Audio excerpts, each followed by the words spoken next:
Okay, ladies and gentlemen, welcome to Squash on Fire for the quarterfinals day. It promised to be a great day of squash.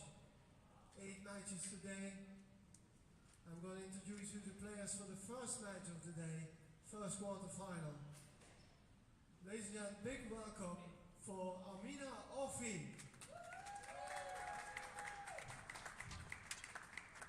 And our opponent today, Arnold.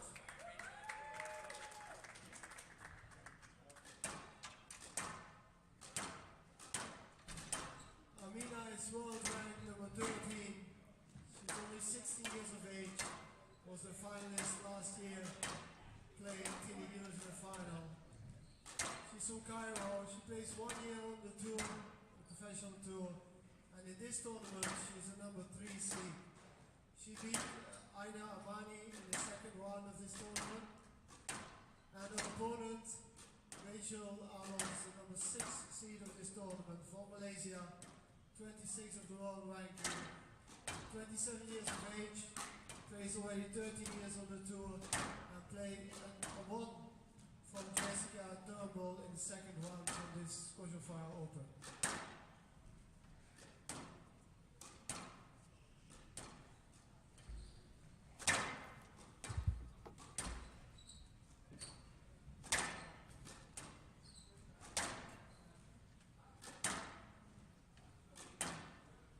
Amina Orfi warming up on the right-hand side. Rachel Arnold in the pink on the left.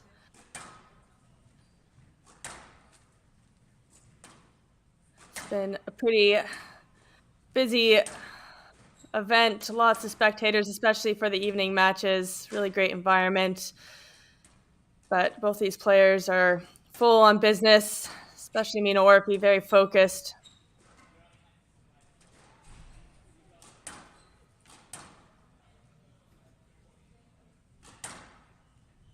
We'll start with Amina Orfi, only 16 years of age, current rank 13 in the world at her highest ranking.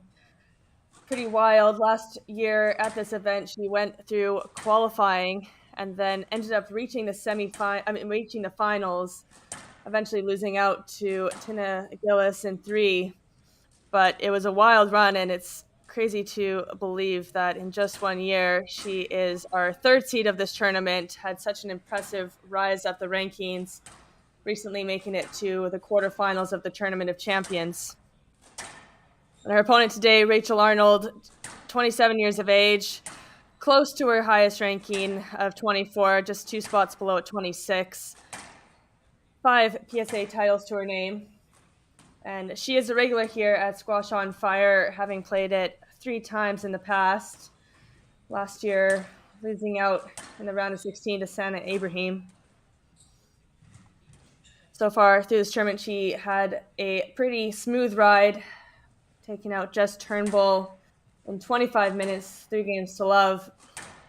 Very attacking player, very skillful. These 2 players have played once before, only a couple months back at the Hong Kong Football Club Open, where Amina Orfi took the win in 4 games, 46 minutes. So fairly lengthy affair. And joining me today for this match, fellow Canadian, Nicole Bunyan. Welcome, Nicole. Thank you, Danielle. Good to be back. I feel like this is, well, I said this last week, this is our usual weekend routine, isn't it? We have very exciting weekends. Last one for a little while, though, on the virtuals for us. Now, did you catch any of their match at the Hong Kong Football Club? No, I don't think so. Watched a little bit more of Amina at the Hong Kong Open the week after, but I didn't catch much of the football club. Did you? No, unfortunately not. With the time change, it was pretty large, but you have to imagine 4 games, 46 minutes. Even though Rachel Arnold lost, she'll still be hunting down that victory. It's not like it was a 3-love blowout. So there's hope for her. Obviously, no pressure coming up against Orfi today. Yeah, I think that even though Amina Orfi is just 16 years old, you have to treat her like she's certainly your equal in age and experience, because she's playing a top 10 level for sure. So I don't think it's one of those situations where you put pressure on yourself because you're playing a junior. She's really not playing a junior standard at all. No, definitely not your average 16-year-old. Very impressive focus, very impressive hitting. And I'm just very excited to see where Orfi continues to go and what she adds to her game going forward. Because already her length hitting and the amount of pressure she injects into the ball and onto her opponent is so impressive. And I'm sure as she evolves, we'll see more variety come into her game. Well, her hairstyle is evolving. She opts for the big ponytail, but now she's got a low, kind of fashionable, off-centered bun. So things are starting to happen, Danielle. Making Changes all over moves. the place.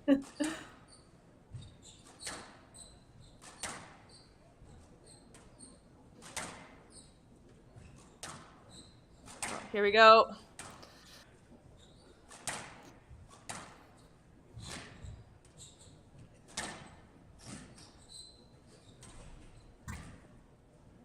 A positive start from Arnold, and after playing on this court and training on this court frequently, it does have a very fast front wall. And if you're able to, when you're hitting your kills or hitting your length, if you're able to follow through and inject the pace all the way to the back, it travels through the court really quickly. Yeah, certainly looks it from here.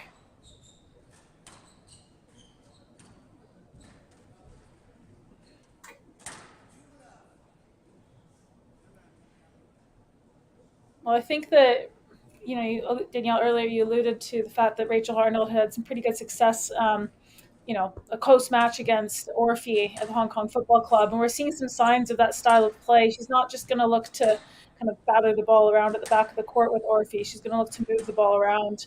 I think that's actually a good tactic.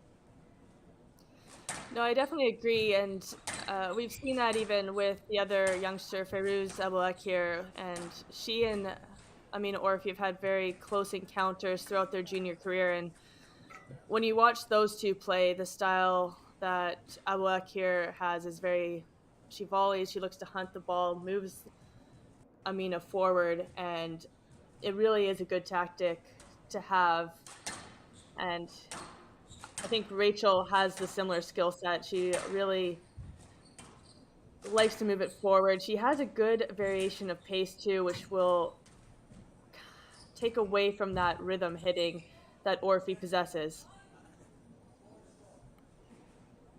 The only issue with Arnold is if she's able to maintain that physicality in the attacking play, because it, I would say, is a lot more exhausting than necessarily playing defensive and long rallies.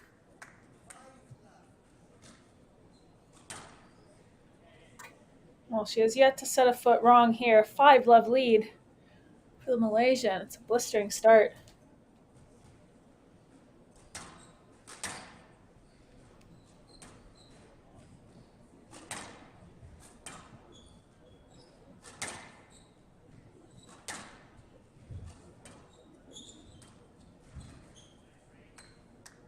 Well, absolutely perfect.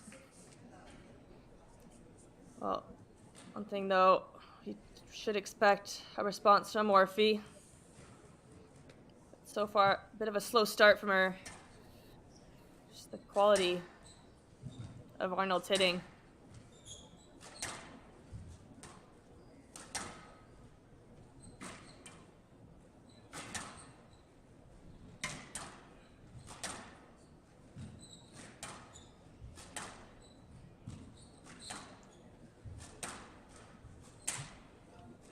Well, first mistake we've seen from Arnold, but what I enjoyed seeing her do on that backhand side is almost cut the ball and hit her length at that 70% pace when it's a little bit further in the court. So it almost lets the ball slow down and stay a little bit lower so Orfi can't tee up on it.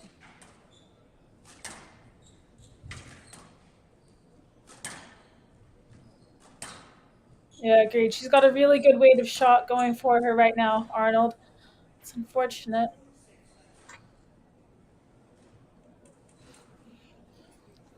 That is her downfall. She can produce magic, but as quickly as she can gain points, she can lose them at the same time. At least 2 errors. She has to be careful.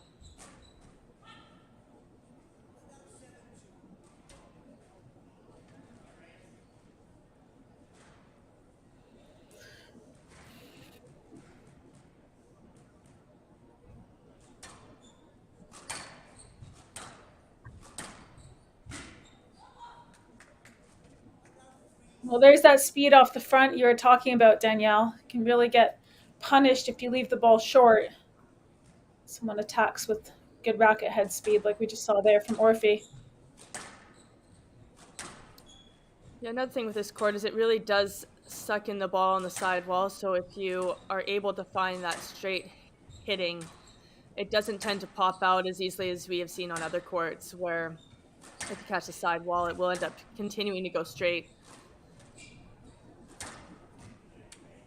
It's a lovely hold from Arnold.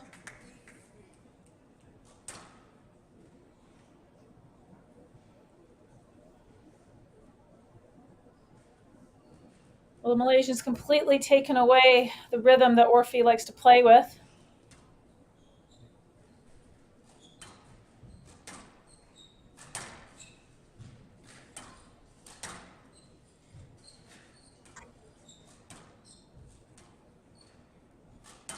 Nice use of height.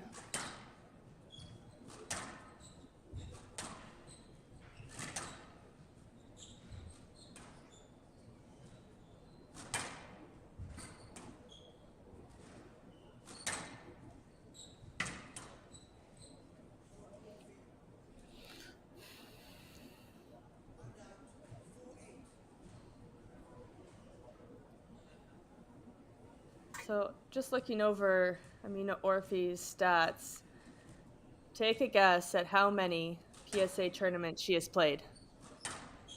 Ever? Ever. 20. 22. Less. 18. She hasn't even played as many tournaments as her age, just at 15 tournaments. And she's in the No. top 20. Yeah. Oh my goodness. What's her win rate right now? Must have said that in the stats early on. 75.6% win rate. Yeah, it's very good. I would love to look at Sherbini's statistics and see the rise he had, because I imagine they're fairly comparable. Yeah, they must be. I think that Sherbini's win rate right now is about 80%, which obviously makes sense given the fact she makes pretty much every final. So impressive. This is a big rally.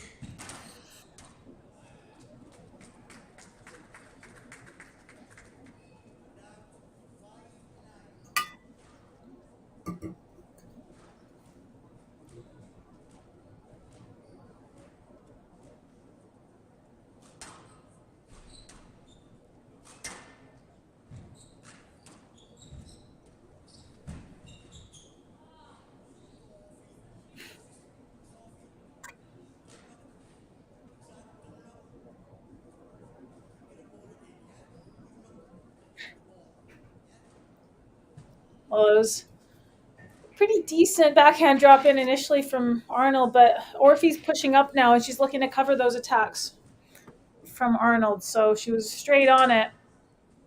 And unfortunately, Good Arnold aware- just popped that up. Yeah. And there's good awareness from Orfi not to hit it deep back and hit that cross-court drop, but good squeeze from Arnold, giving her 4 game balls to take this first game.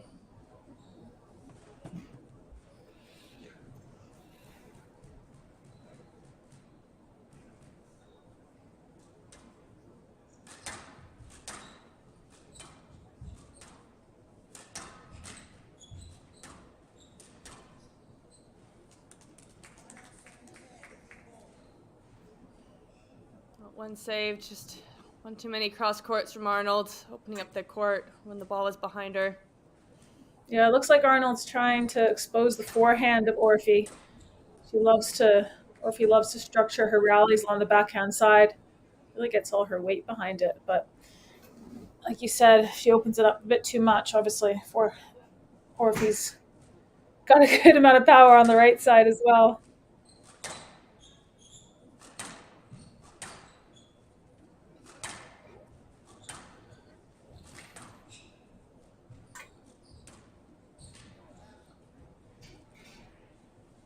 Well, very impressive first game from the Malaysian. Rachel Arnold, pretty flawless at the start of that game, really attacking it in and finishing off the way she started. Just 10 minutes of play, 11-8, first game to Arnold.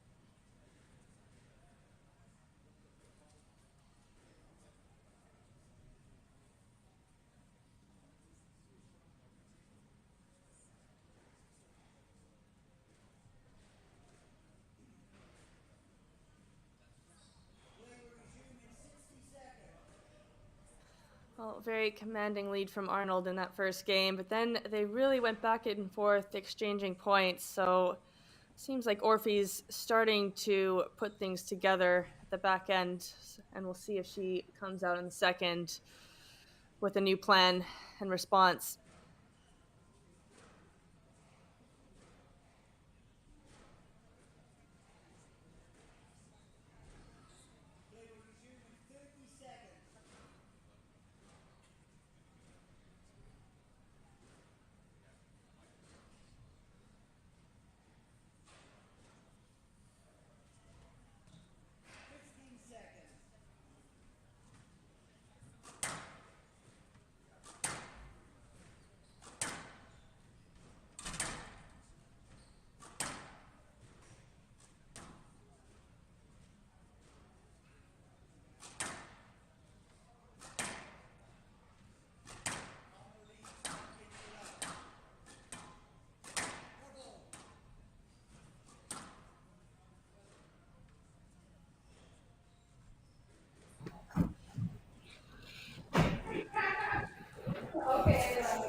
I think Orfi needs to be careful. We see this when she's nervous in crucial times when she starts to almost stitch herself because she overlooks for the call, like the let call, the stroke, and getting the referee involved. And she doesn't need to. Her quality of squash is good enough. And that one was more towards a let, which is what the referee gave.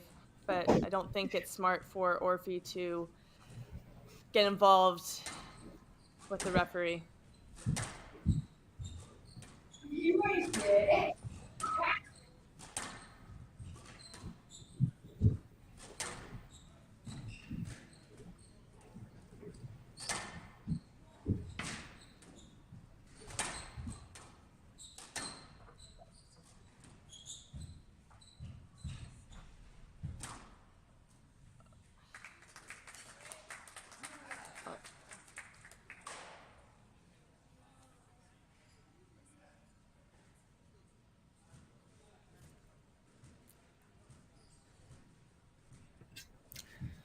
Well, Orfi's upped her game now. She's looking to make this tough for Rachel Arnold.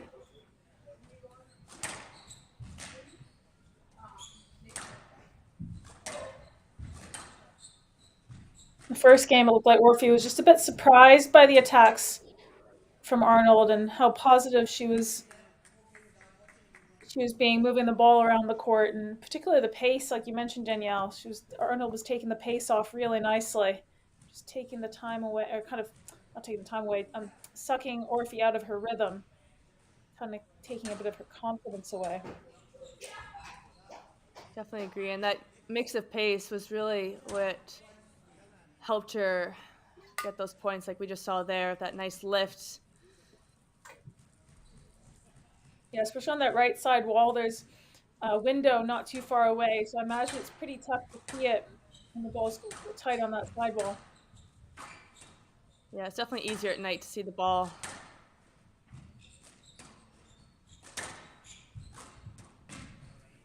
Wow, that's a wicked boast. What I'd like to see Orfi do is just add more of those counter drops, because she does such a good job of setting it up, but then we see Arnold most of the time able to hang out at the back and then attack off the shot, like with that boast, rather than pushing up her tee, because Orfi, majority of the time, ends up hitting it back.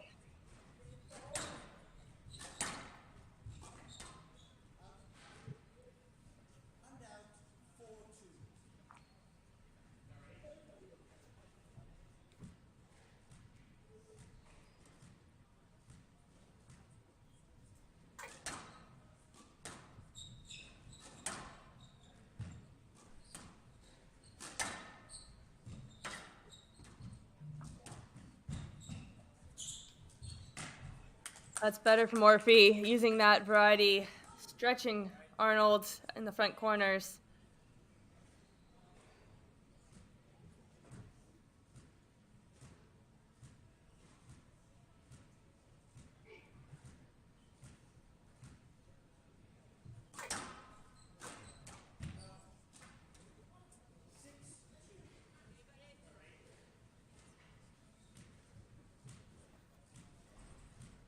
This is where we'll see if Rachel Arnold's able to find a plan B, digging herself a fairly big hole, giving Orfi a pretty cheap point with that attack off the serve.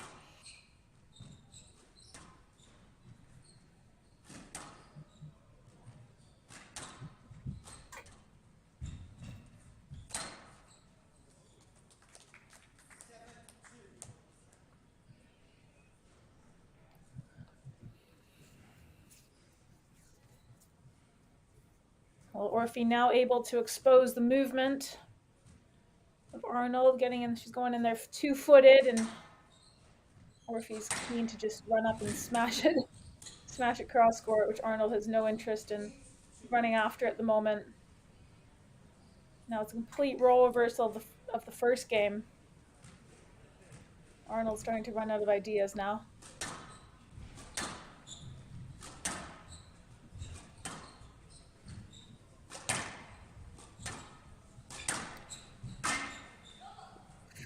It's a lovely it's squeeze. perfect.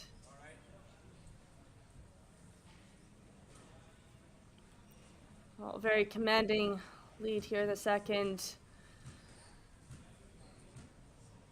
very smart play.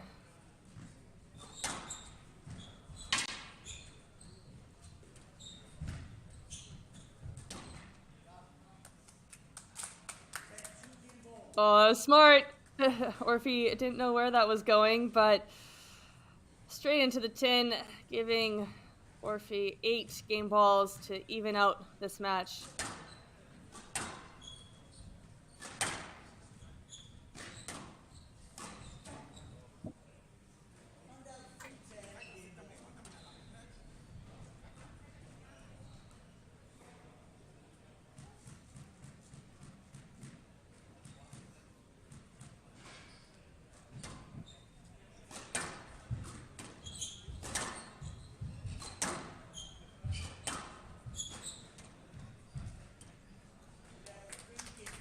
Yeah, beautiful finish from Orfi, really pushing up her tee and taking advantage of those missed attacks from Arnold.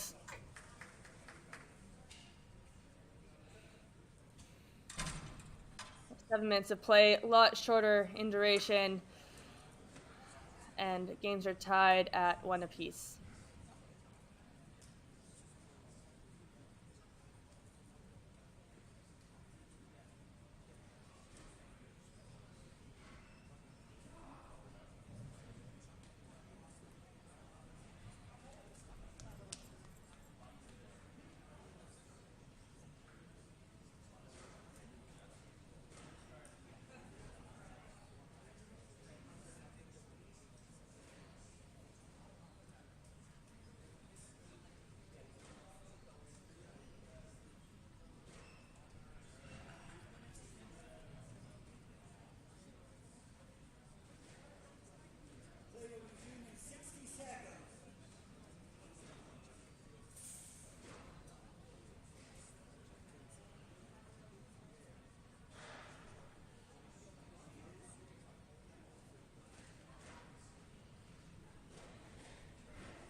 big third game coming up here. I was very impressed after that first game at how quickly Orfi adjusted her play and found a new plan of attack to neutralize Rachel Arnold, but we'll see if Arnold has that same ability. Nicole, if you were in Arnold's shoes, what do you think you would do differently? Well, she needs to try and find a way of unsettling Orfi like she did in the first game, but problem is there's a fine line between her taking the ball or the pace off of the ball and then, going a little bit passive, right? And you see her opening up the court, really putting herself under pressure. And that's that's the other side of the coin. So it's a fine balance for Arnold, I feel. Because on the other hand, Orfi's looking to rush Arnold. She's taking that time away now. So instead of Arnold really being the one that's dictating the pace, she's on the back foot and being forced to lift now. Yeah, it's less of a choice, an active decision, as much as it's a reaction. But I think what she did really well before was twisting and turning Orfi, taking away that volley, because right now you can see she's really trying to step up and take it early. If Arnold's able to get her crosses wide enough for the post, running away like there, I think it's a smart plan, because Orfi's straight hitting is just so accurate. Yeah, it looks to me as well like Orfi's quickened her foot speed as well. I certainly wouldn't have called her slow in the first game, but now you can see she's really racing up to the key. That's a good hold from Arnold.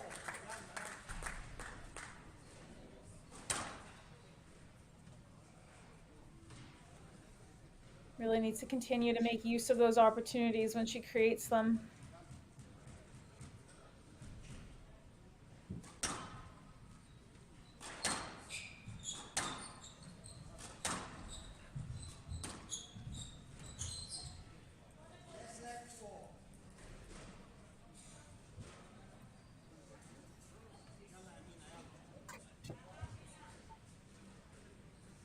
You can hear Amina's father in the crowd, as always.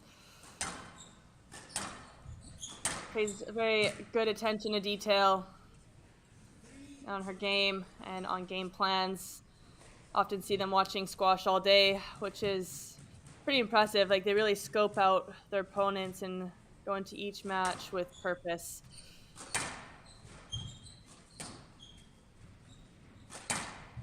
Yeah, it's a very professional relationship, isn't it? Yeah, very impressive too to have that intensity work within family, and I feel like, at least for myself as a teenager, if my parents tried to coach me, it didn't really go that well. So obviously they have a good level of maturity and understanding about common goals and what they want. Are you saying you didn't have that maturity?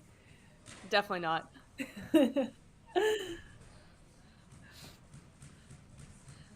But like we said earlier, Orfi is not your average 16-year-old. I was definitely very, very much an average 16-year-old bratty. Probably more of a personality thing, I would imagine. So, I mean, I wouldn't have dealt well with thinking or being coached by my parents, and your parents are better squash players than mine are. I know that for sure. So what you're saying is we're both still brats. Personality trait. All right.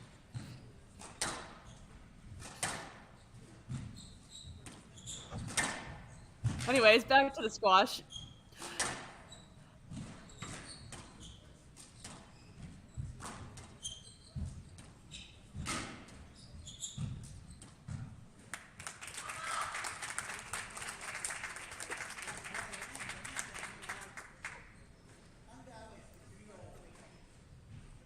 Well, she's working hard. You're hearing her get a little bit more vocal. These rallies are a lot more dynamic than they were in that last game.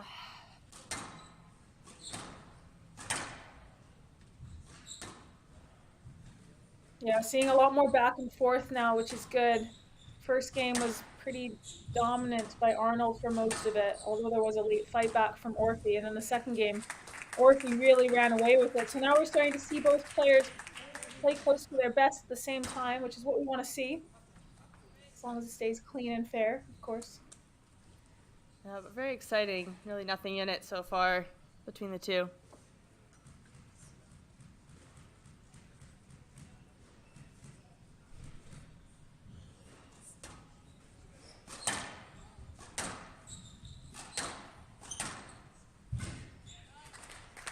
Yeah, she's using more of the pace, those low kills that are going through the court more frequently. Giving herself a 2-point cushion.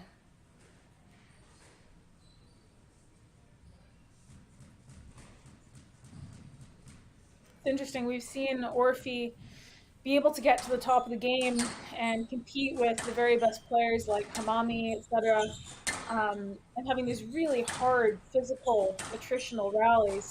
But it's interesting to see Arnold, who's ranked significantly lower than Hamami, just take a different approach and have quite a lot of success with it. I wonder if other players will take note of this, try and adapt their game style. I imagine they will. It's obviously the more you see a player and have the opportunity to watch them and compete against them, it helps you either get into a rhythm, have a little less fear going into the match. And there is also, like, everyone struggles with different styles of play. And Rachel Arnold's is very unique. Beautiful touch there on that straight backhand drop. It is interesting. Amina Orfi's going to be in a new position. Obviously, in junior, she was always a top seed, and she's learned how to deal with pressure. But when you're competing at the senior level and people are chasing you, and the skill is a bit more, there's more depth in that senior level and that experience and that physicality, and they're chasing you. It is a different mentality that you have to have. And you can see she's fighting really hard. She wants this third game.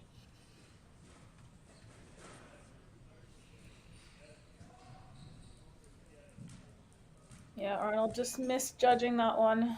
As you said, it stays really tight on this court, and volley boast is probably not the best option.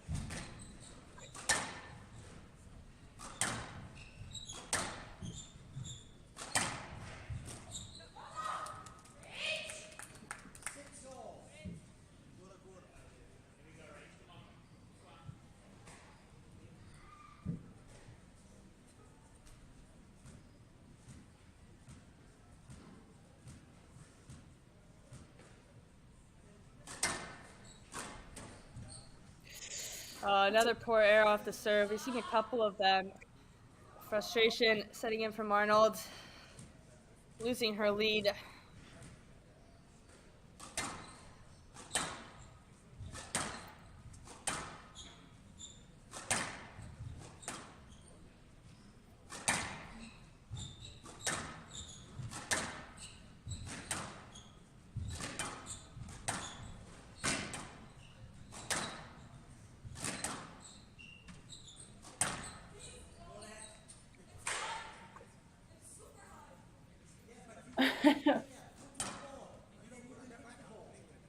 Well, that was a really, really early ask from Orfi. I think that's the first player. I think that's the first time I've heard her talk back to the ref too, because normally, even when she doesn't agree with it, she just moves on. I think that's the first time I've heard her actually vocalize some frustration. Yeah, definitely edgy out there, feeling the pressure.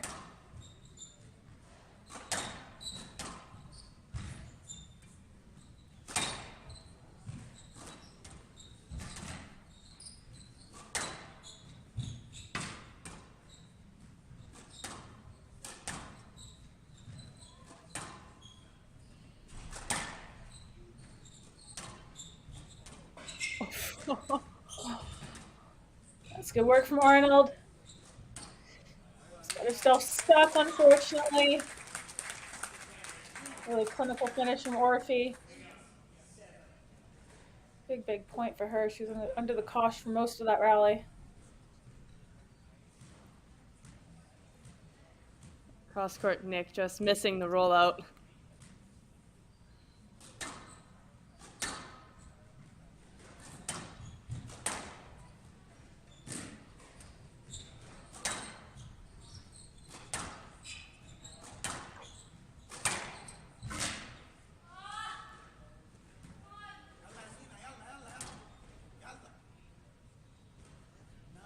Yeah, massive frustration from Arnold, but you really cannot leave the ball there for Orfi. That's a massive strength zone for her.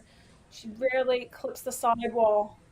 Gets the ball penetrating through to the back corners on that backhand side.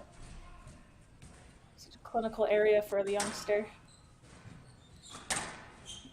Yeah, nothing wrong with the movement there. She had the ball in the middle of the court and simply hit it down the line. I didn't think she did anything wrong, despite Arnold's frustration. But good on her, keeping it within 1 point in this third game. Still fighting.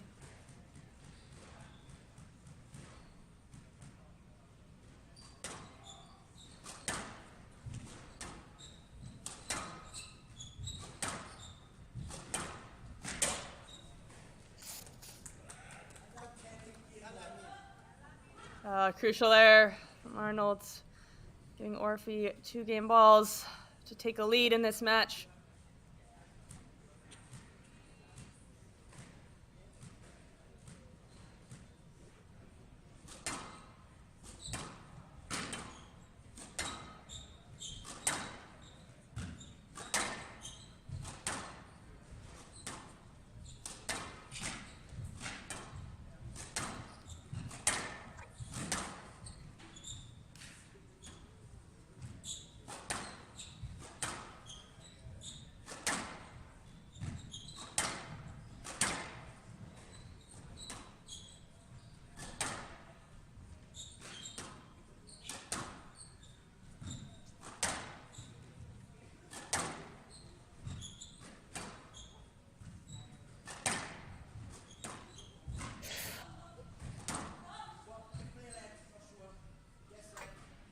Well, that's hard to tell from here. That looked mighty fine, Danielle.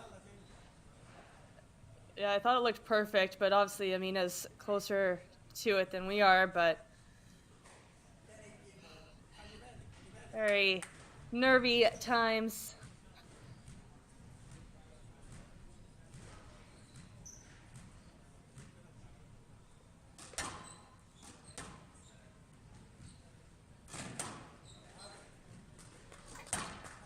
Well, I sense that Amina is actually just looking to get, she really just wants to get over the line in this third game. You know, she was quick to appeal the backhand drop at the front. She was appealing that shot from Arnold, the high cross court.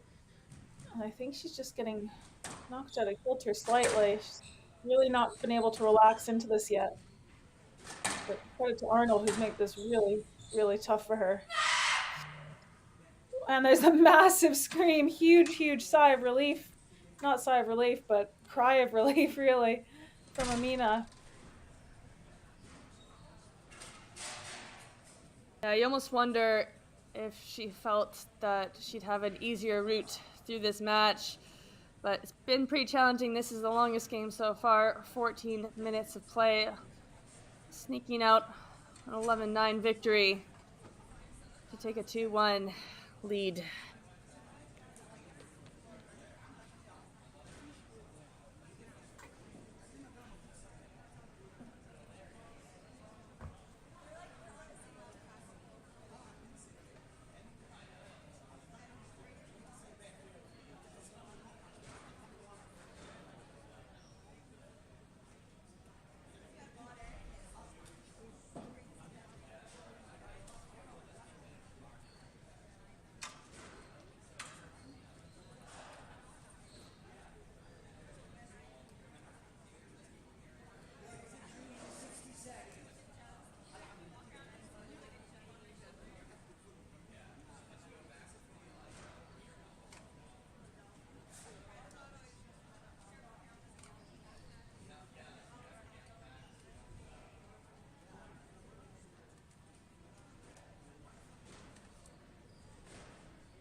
Be interesting to see how Arnold responds after that loss. I have a feeling that that third game was really crucial for her.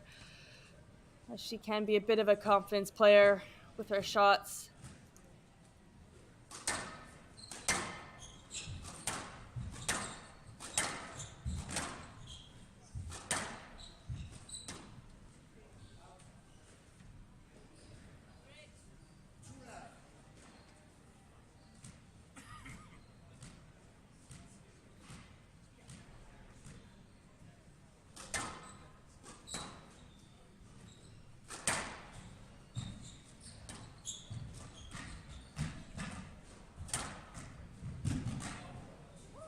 It's a good hustle.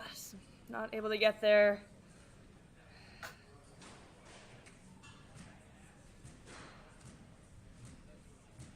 Very positive start for Orfi.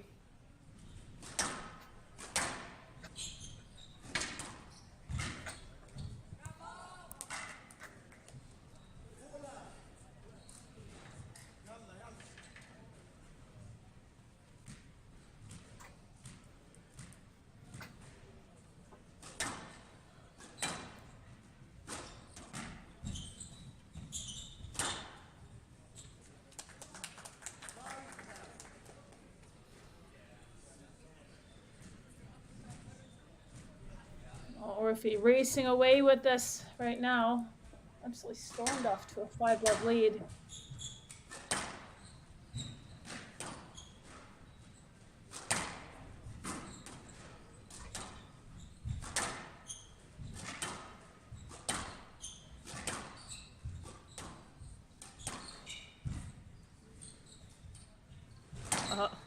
Rarely do we see her make a poor shot selection choice, but that was one.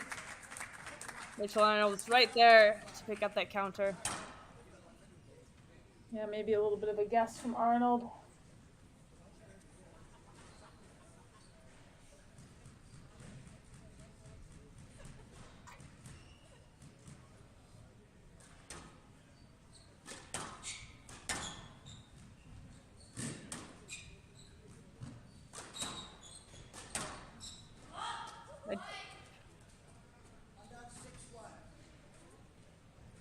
I do appreciate a skid boast, but this court really doesn't let you hit them well.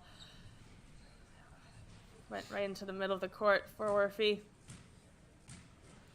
Yeah, I don't see those get played very often, do you? Well, not on a glass court. I think regular court, you can really get the zing on it, but it's so much harder on this court to do it. After trying many times myself. Bit of your hardball doubles background as well, growing up in Calgary. Yeah. Well, she's still fighting, Arnold. Long ways to go, though.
Well, this is good from Arnold, really hustling, digging her way back into this match.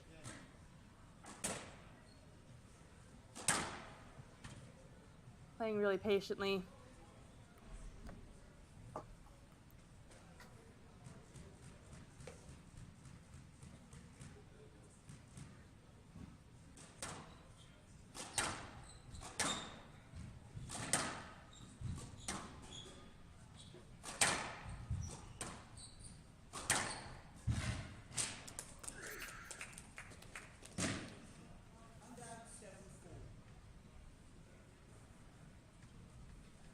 was no lack of passion in this first match. No, very good way to start quarterfinals day.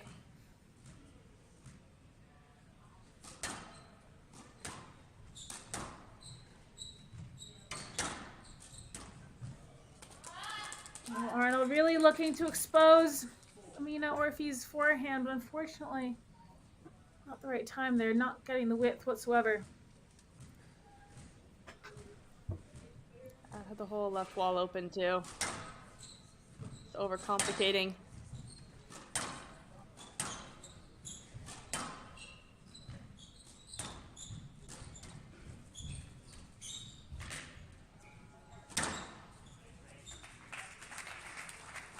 She has a good hold up there, Rachel Arnold. Each time she has the chance, it's really flat-footed, Orfi.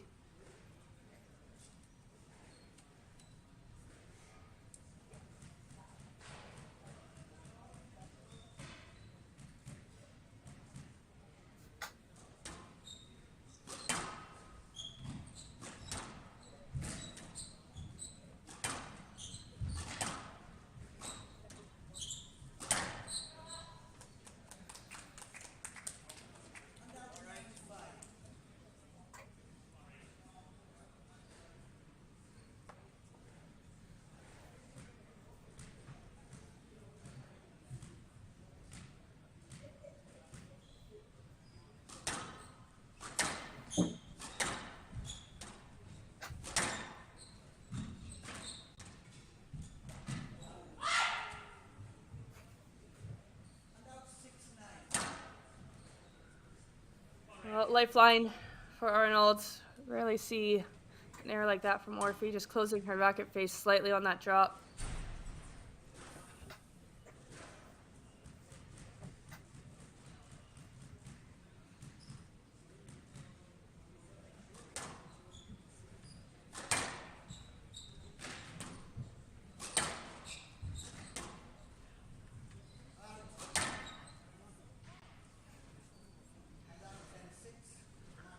Well, for match balls for the 16-year-olds to book her place in the semifinals.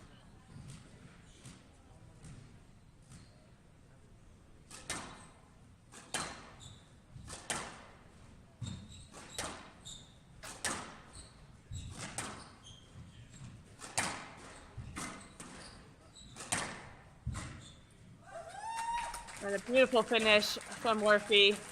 Congratulations to Amina Orfi beating Rachel Arnold in this fourth quarterfinal. Yeah, that last shot really sums it up.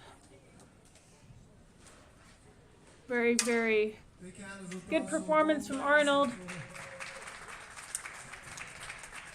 So there we have it. Okay, Amina Orfi winning 3-1, 8-11, 11-3, 11-9, 11-6. Credit to Rachel Arnold, who put on a strong fight, improving the scoreline compared to their last matchup. But Amina Orfi just staying so steady. We'll go listen to her now.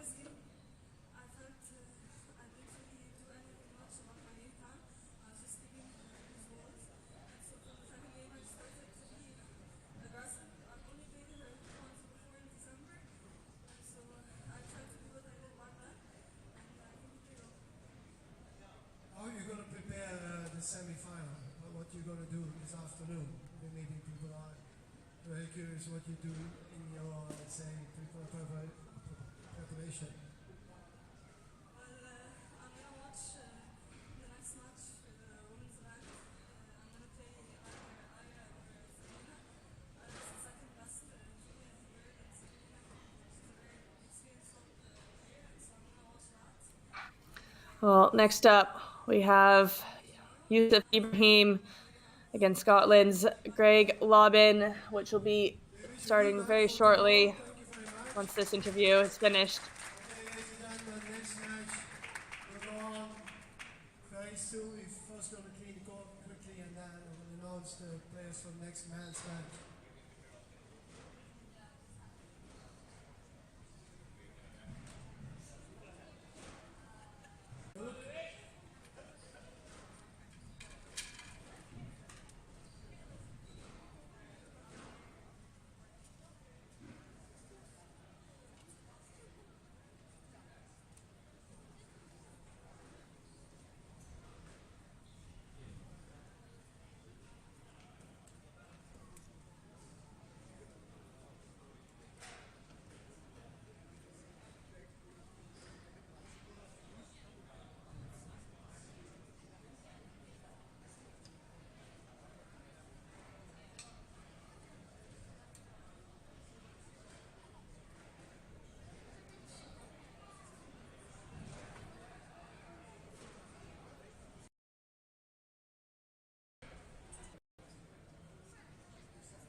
Okay, next now one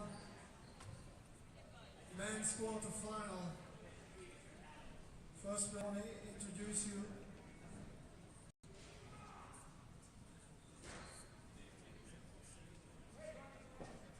Just a second. When Lewis is ready, I can go on the player on board.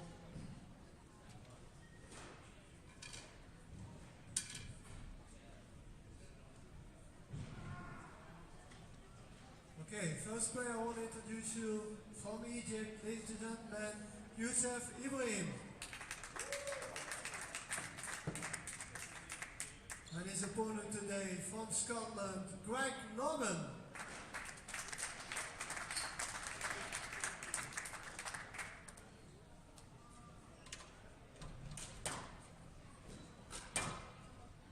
Youssef is the world ranked number 18.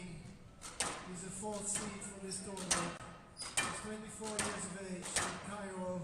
He plays already 8 years as a professional player on the tour. And he beat Lucas Solomon in the previous round yesterday.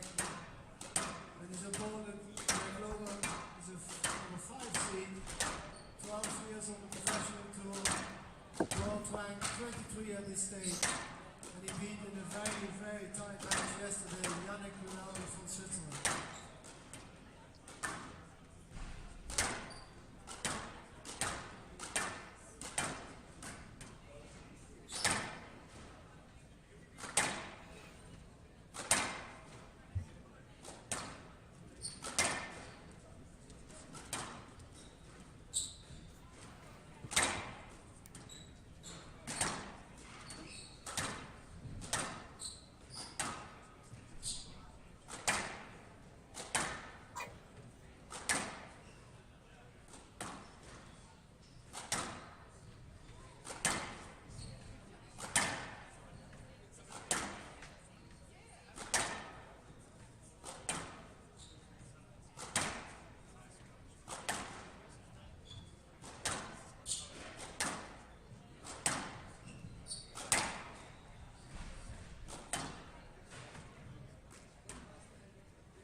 Well, second match of the day, Youssef Ibrahim taking on Lobban of Scotland. Ibrahim, the 4th seed in this year's Squash on Fire Open. It's actually the 4th seed against the 5th seed here, so a very closely contested match it should be. 24 years old, from Egypt, graduated from Princeton just a couple years ago. We did play a bit on the PSA World Tour during that time. Had a couple injuries he's had to deal with, but he's huge talent on the tour, that's for sure. He's earned himself the nickname of the Gunslinger. And he's taken on the Scot, Lobban, as high as world number 19, but currently sat at 23. These two have actually played once before last year at the 2023 World Championships.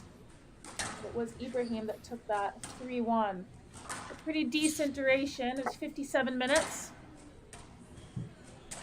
So it could be a lengthy affair. Interesting to see how Lobban's body holds up. He had a 5-gamer yesterday, coming through 13-11 in the 5th against Yannick Wilhelmi. So it'll be interesting to see how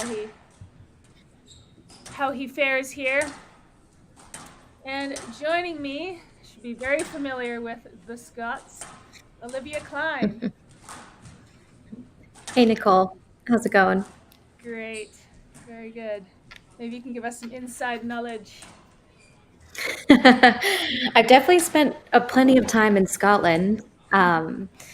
So I have to say, I think it's an interesting one. As you mentioned, Greg had a tough match yesterday, won 13-11 in the 5th.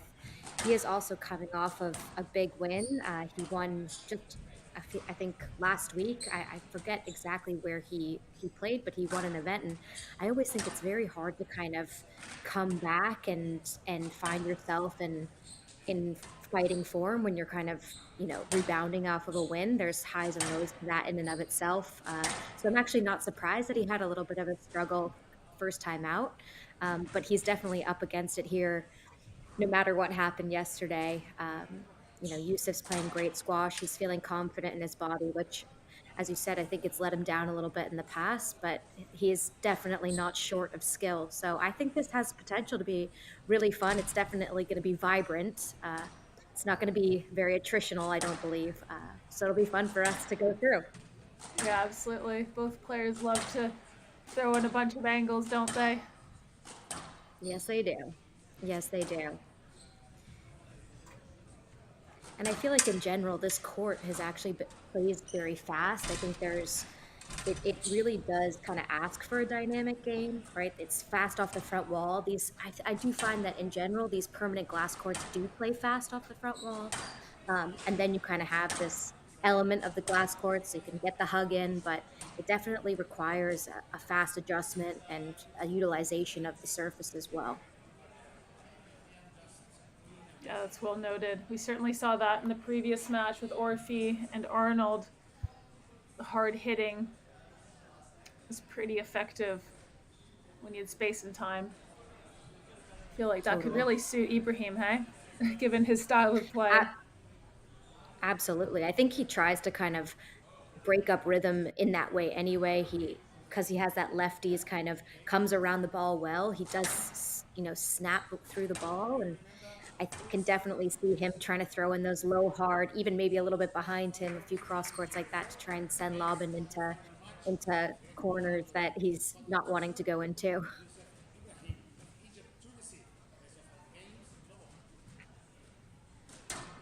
Alrighty.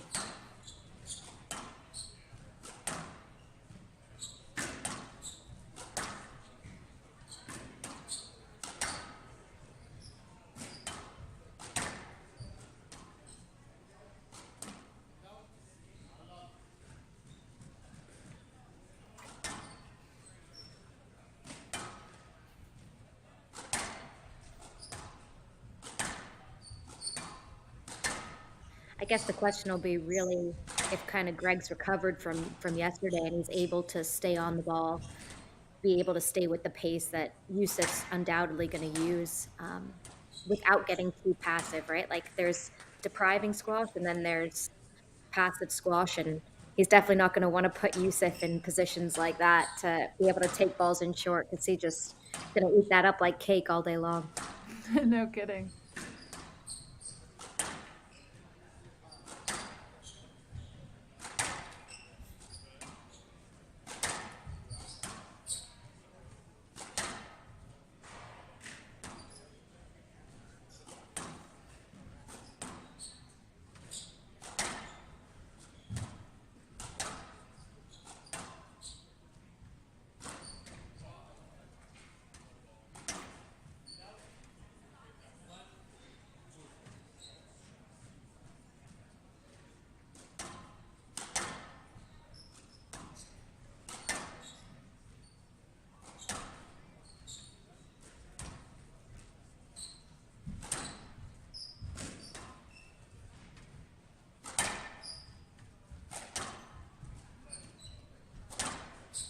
I do feel that Lobban needs to be careful with these angles, opening up the court, and he's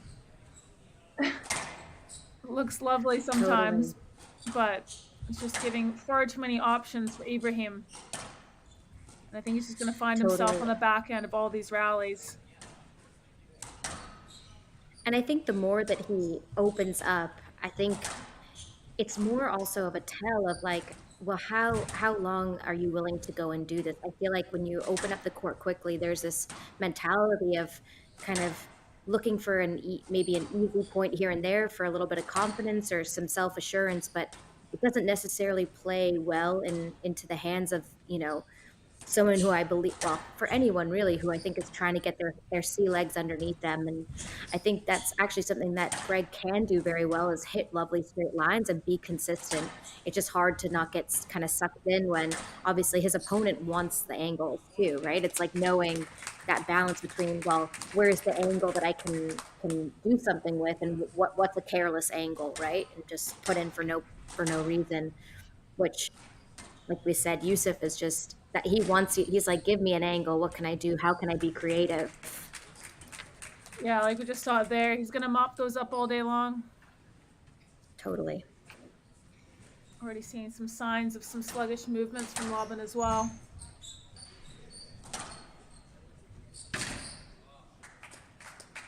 Good length.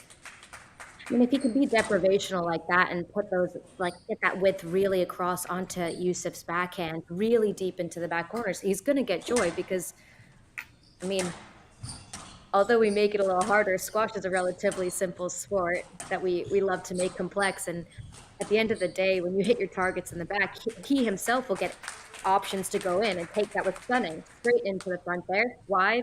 His targets at the back, he executed well. He moves up forward, and I think if he can be disciplined with this, that it's going to open up opportunities for him as well. You know, maybe not that kind of length, but that's, hey, you know what? It happens. This is sport. It's never perfect,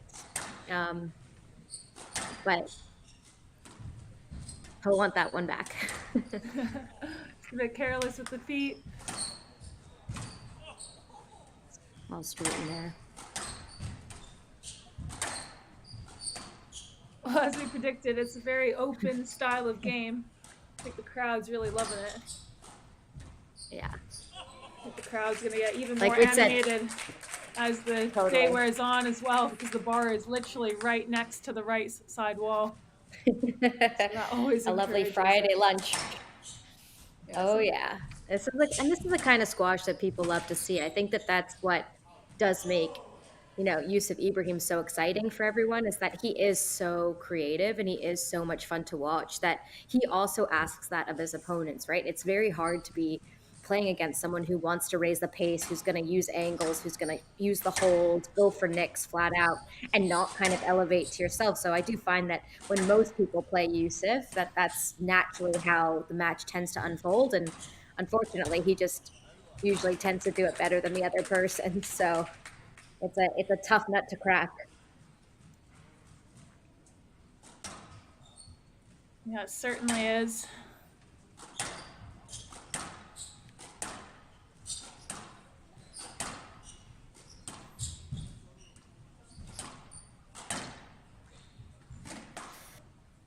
Yeah, it's a hard movement. That dynamic up and back and forth is just hard. That's lovely. Yeah, the frustration for Lobban is that he's hitting some really nice straight drops, but they're coming back. Interest from Ibrahim. He's got that ridiculous lunge. I think we tend to call it like the fencing lunge that he throws out, and I mean, it really must do terrible, terrible things to his hip joint. I cringe when I watch it, but it's remarkable. He does actually get in there really nicely. It's a lot of power. Yeah, he goes in with a pace, doesn't he? He goes in at a pace that you're like, how is this scientifically happening right now? Seems like Greg is starting to settle down a little bit and find his opportunities when he can. Again, I think it's going to come down to whether or not he feels like he's able to get in control. Obviously, he also has the ability to put in some lovely angles, and doing that when he's in a position of control, when he's got his feet underneath him, is lethal. It'll just be a matter of, can he withstand waiting and being patient to have those opportunities, which I think he's starting to kind of get into his groove now, and it's kind of being more selective with those, you know, short shots with those angles, and then he's going to get opportunities. You know, he doesn't have to force it from there. Look at that, putting in lovely angle there, and all of a sudden we're back at 7-8, and he's kind of found himself with his feet underneath him, competing well.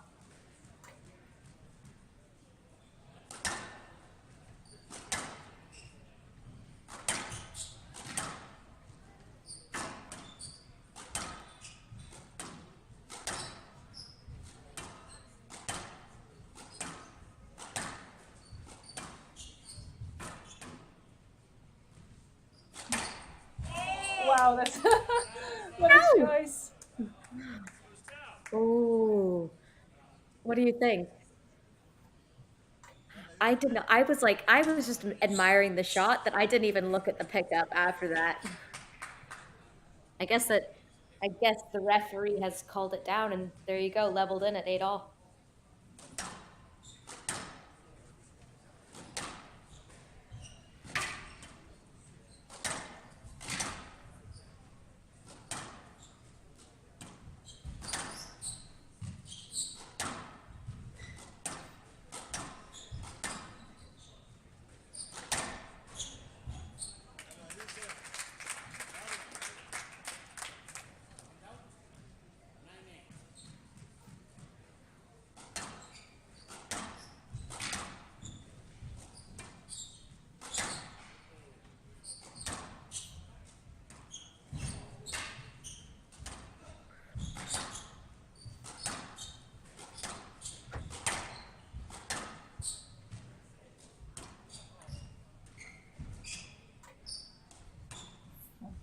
Brutal rally here.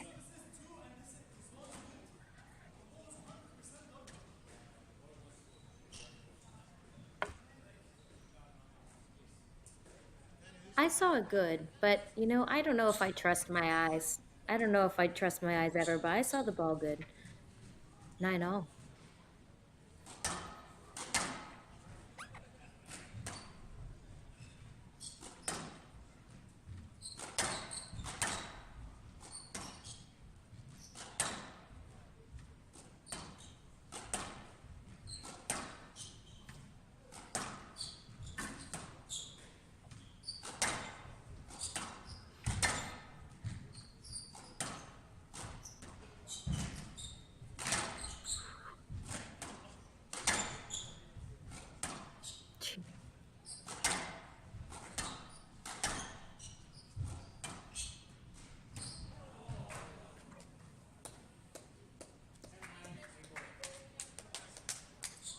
Well, seemingly out of nowhere, really impressed with this performance so far from Lobban. He's got himself a game ball. A couple careless errors coming in from Ibrahim.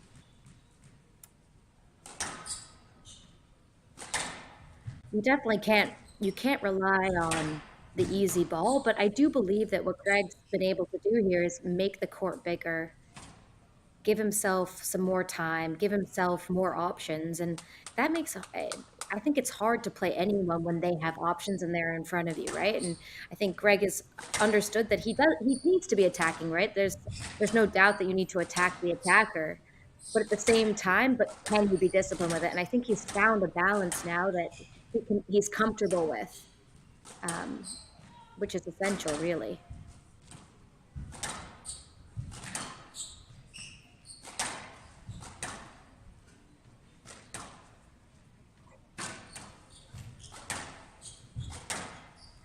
Yeah, and as we said earlier, Liv had a really hard match yesterday.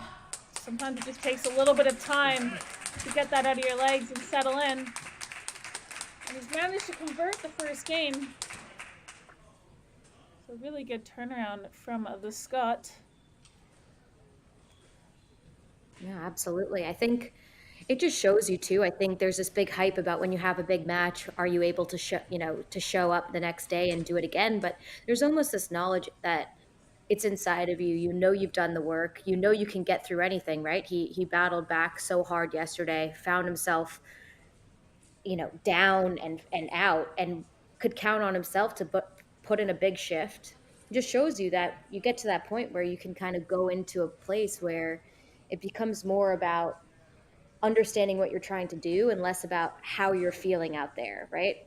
Greg's not thinking right now, oh, how am I feeling? Am I fresh or not? He's like, how do I punish Youssef as much as possible? How do I mitigate any of the pressure that I'm under? And man, he started to really find his marks there. It's fantastic squash. Yeah, absolutely. See the score line there. Really good fight back from Lobban. 8-4 down. And it's Lobban that leads 1-0.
I think we're definitely about to see a big push, both of power and of accuracy and attacking from Youssef.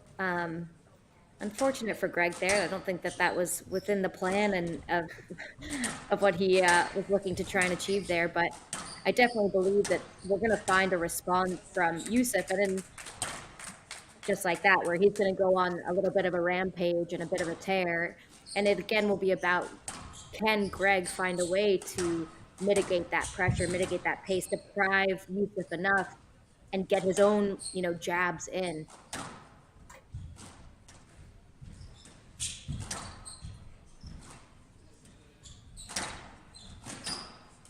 Yeah, absolutely. And I feel Ibrahim can be his own worst enemy sometimes.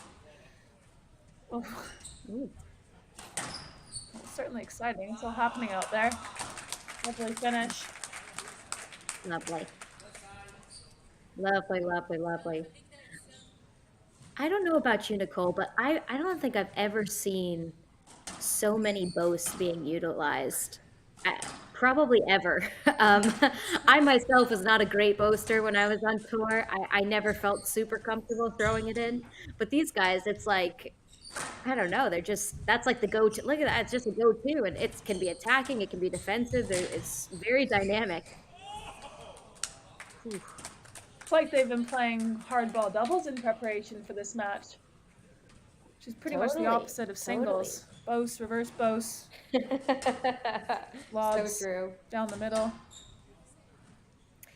I actually was watching Greg Lobban's match last night, and he won the match 12-11 in the fifth, rolling three-wall boast to finish off.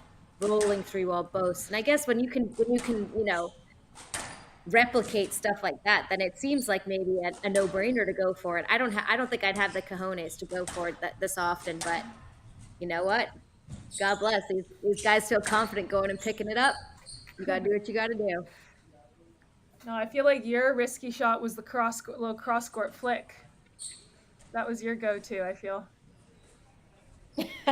Not always mostly to my own detriment, to be fair. I think it was more, as people would always say to me, oh, it's the best or the worst. And I'm like, yeah, 95% of the time it's the worst. But whereas if you just put that straight down the line just like that, look like you can have a lot of options, send it straight down the line. It's smooth, it's nice, limited risk.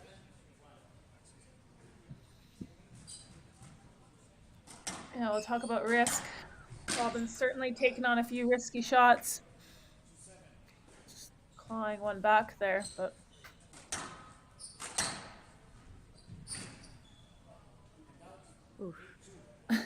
Just so hard. Obviously, last game he came back from a huge deficit, right? I believe it was 8-2 actually last game, but just so hard to, you just never know if you're going to have that opportunity to come back. I do find that it becomes a bit of a mountain to climb every time, and sometimes you get more relaxed, your opponent feels a little more pressure, you get a couple of errors like so, but it's also a very stressful feeling when you're coming back from behind.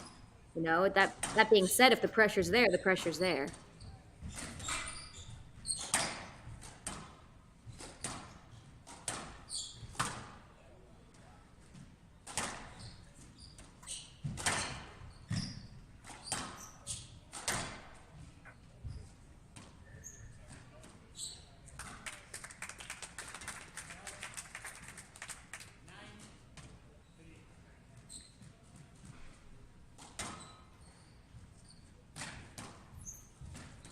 well, Lobban was just burned with that Lovely. backhand drop from the back corners. He opted to go for it again. Nicely tidied up by Ibrahim. He's got himself 7 game balls now, so big turnaround, big shift from the first game.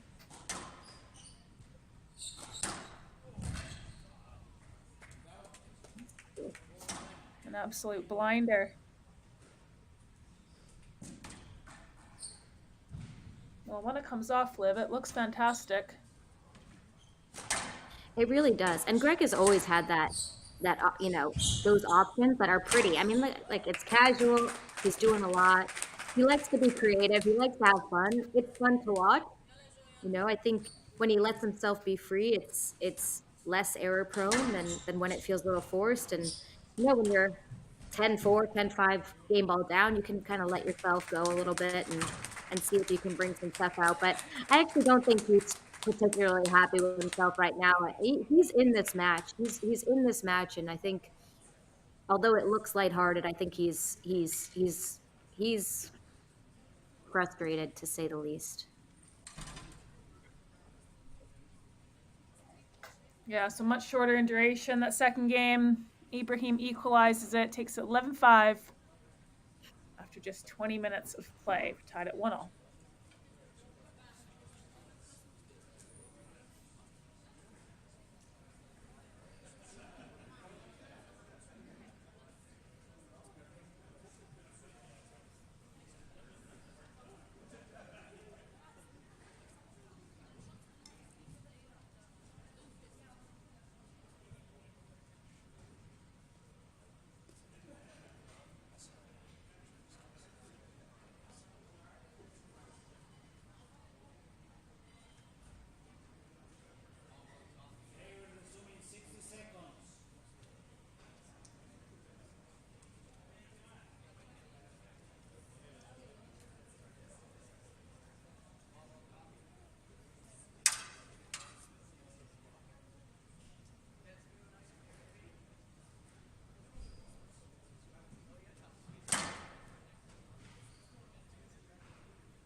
Well, Olivia, we're into the third game now, and I don't think we have seen more than 2 or 3 straight drives in a row throughout this entire match so far. I'd like to say I'm surprised, but I think we pretty much pinned this from the matchup alone. We were convinced that this was going to be very dynamic. I have to say, I think we're seeing a change in the men's game. It used to kind of be that people like Tariq Bowman were actively looking to take the balls in from the back more often. Well, that's lovely with that type of precision. And I think we're seeing a lot more of this dynamic play that people aren't just happy to send the ball back and back to the back wall and know that that's not really enough to create true pressure. They're looking to really maximize all the angles, all the court space, right? I even think that there's now this kind of discovery that we always used to think of as a squash court in terms of the 4 corners, but I actually think now we have this other space, which is kind of, call it 2 feet in front of the service box and maybe a foot behind the service box, that are really open corners that you can really expose like such, where you're really being dynamic, hitting away with these balls, that uses a bit of that front court game in order to set it up, right? Without being able to work a ball in forward, it doesn't necessarily set up that fading length, but I mean, there you go, right? Put the ball in, look to attack the next ball. And, Greg is starting to look confident again. It looks like he's kind of refound his purpose with his length and opened up opportunities for himself yet again.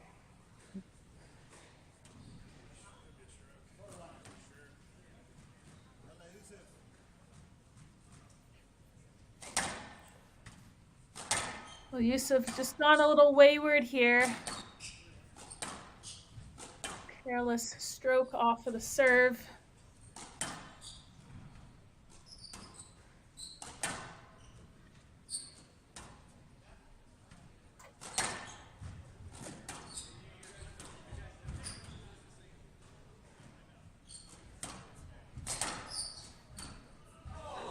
Wow, that was a really, really lovely. gutsy shot.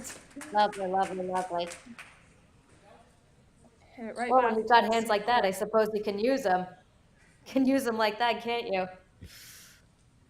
Smooth, smooth, smooth.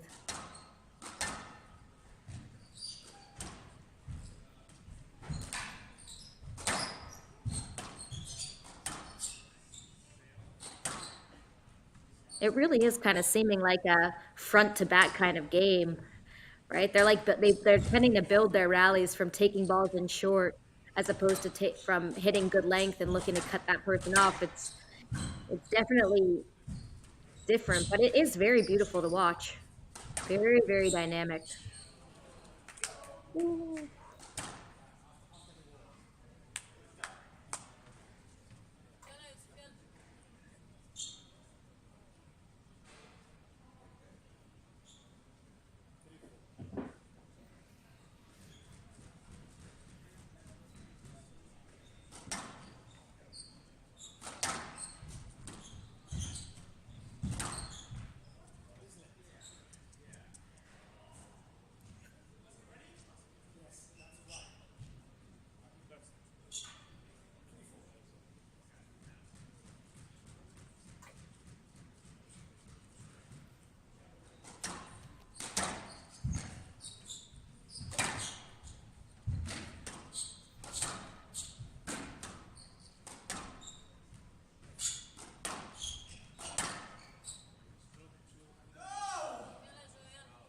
Yeah. It's very frustrating. It's a frustrating one, but I think it's hard to sell that as anything other than a stroke there. Yeah, it was very upright when he hit that, Lobban. Very much in the path of his opponent.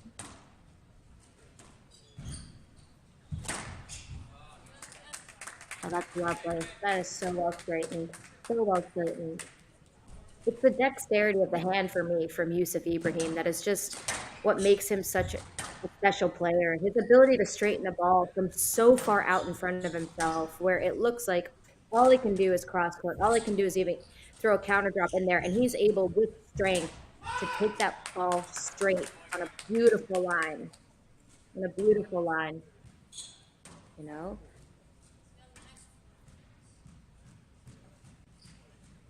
Yeah, I think a lot of that dexterity is self-taught, I would imagine. Lovely touch. Lovely touch. Lovely touch. It's like a fine line. I mean, I don't know about you, but I always feel like balancing, when you're an attacking player, and both of these guys are very attacking. They both have the ability to take in a ball with accuracy and with precision. It's so hard not to take the first opportunity. It's so hard to kind of say, hey, I'm going to lay off one. I'm going to put one back, or I'm going to aim a little bit higher and wait for a better option. I do think it's hard. And then you get kind of sucked into this thing where, you throw in a boast when maybe it's not necessary. Maybe it's a little too tight. Maybe you're trying to, find a way in, but that it's not necessarily with your hands, right? Even though that is both of these players' attributes are their hands and their ability to be creative. I understand that well. I think from their point of view, because you want to be attacking, you want to be using your strength, but at the same time, if they're causing you stress and harm, it's a very fine line.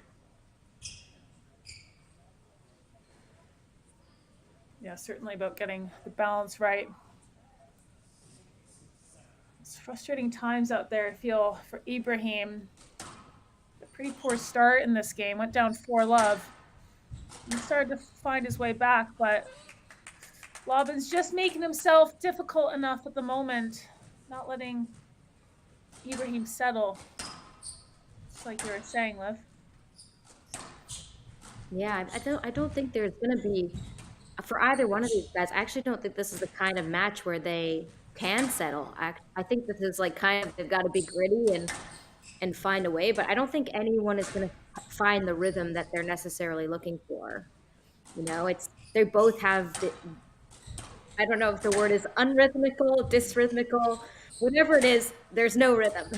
They're non-rhythmical players. I mean, Greg just threw in a Philly boast, right?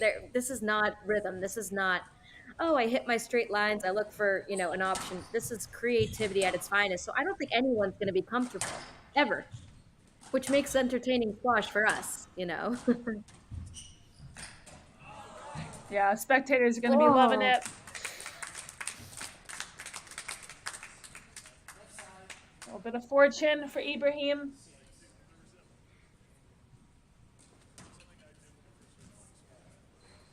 Pulling away now. 3-point cushion at the business end. It's a nice feeling when you get those 3 points. It's definitely, I wouldn't say safe enough to take a breath, but also you're not feeling someone breathing down your neck per se, where, you know, 7, 9 gets a little stressful, 8, 9 certainly stressful. But when you're at 9-6, you have a nice little buffer, and 10-6 is an even bigger buffer. And, smelling now the end of the game, I think Youssef's feeling maybe a little bit more confident in what he's doing.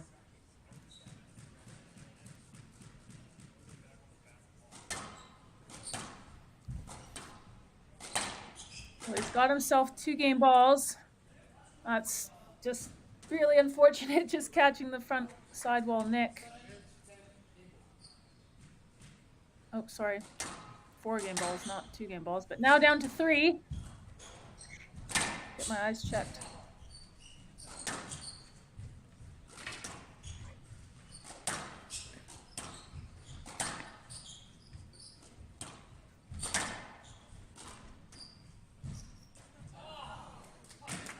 Oof. It was a We bit can of a safely say labored that Greg movement. has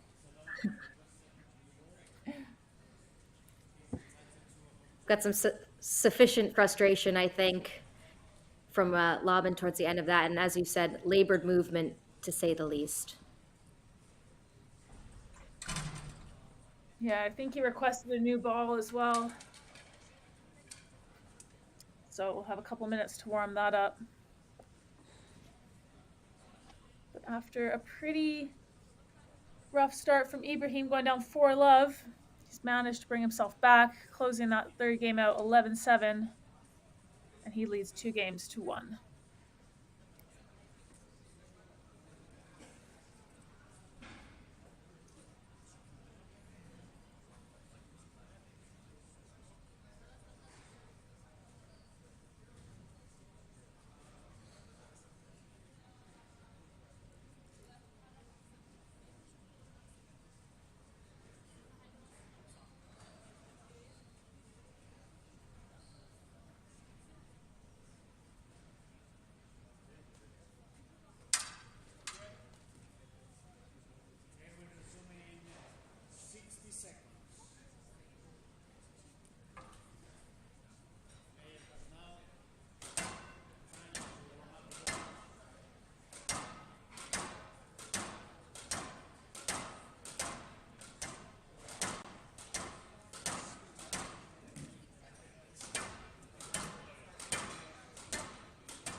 it was a very quick ball warm up. The new ball requested by Lobban. Perhaps he feels that he wants a little bit of give to help with his movement, you know? Make those attacks from Ibrahim a little less deadly. Have you ever asked for a new ball, Nicole? No, but I should have one time where I really regret not doing it. I would definitely ask for a new ball 9 times out of 10. Have you? I think it's one of those things where it actually really impresses me because I don't know about you, but whenever I was playing, I felt like I was so engrossed in what I was doing that like wasn't even I don't even think it was in my radar except for one time, but I asked for it after the second game and they were like, "Yeah, you can't do that." So, and I was like, "Well, it shows you how often I'm on this stage and how often I'm asking for new balls." But I do think it shows a certain level of of mental acuity when you're under pressure, your heart rate's at, you know, 180 plus, you've just lost, you're frustrated, and then you're like, hey, wait a second, I'm actually going to recalibrate and try and find another solution, to come back and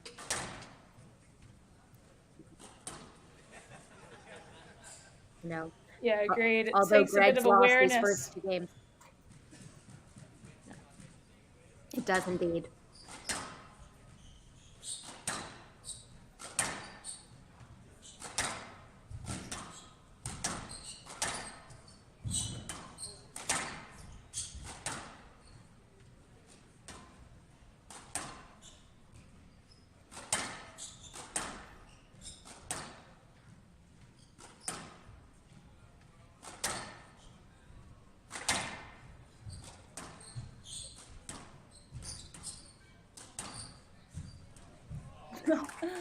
Oh, wow. Oh, Ibrahim opted to go back into the corner again, but Lobban stayed there this time. Very coolly rolled it out of the nick himself.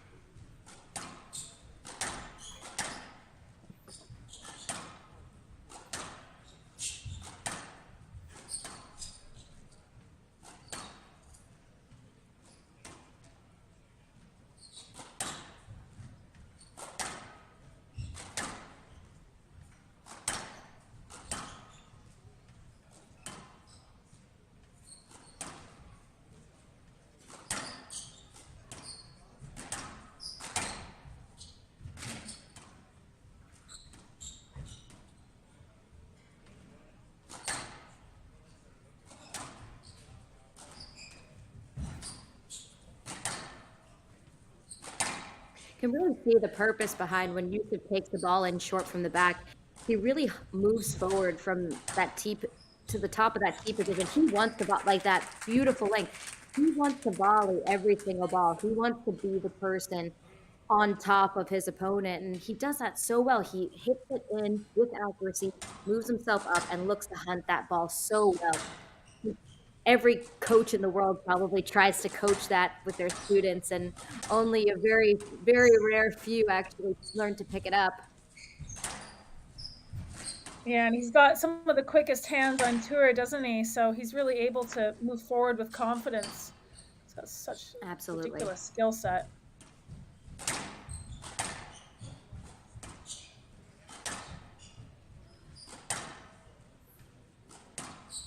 And it might not be the winner right off the bat, right? Like we've seen, obviously, sometimes he's able to move up quickly, hunt, particularly when he hits that volley straight where he hits that dying length, that he is getting maybe the actual, a point at the end of it. But it's really the pressure that just builds and builds and builds. Then you get, balls being sprayed out into the middle of the court. You get a stroke here, you get a tin there, right? It's that mounting pressure that Youssef is so able to force onto his opponent that I think makes him even more dangerous than how accurate he is, right? It's that compounding pressure that it's not just 1 point, it's like 5 points that makes it so hard. Yeah, that combined with probably not really sure where the ball's going most of the time, hey? Like, oh my goodness, Oh! that's just a joke. Another perfect boast. Another perfect boast. I'm in boast heaven today. I feel like I'm at a smorgasbord of boasts. So it's just what's on offer? A boast. Today, a boast is on offer. And these boys are certainly showing how to play it well. Yeah, there's very few people that hit that 3 wall from the back with intent that well. Ibrahim, Mazen Hasham.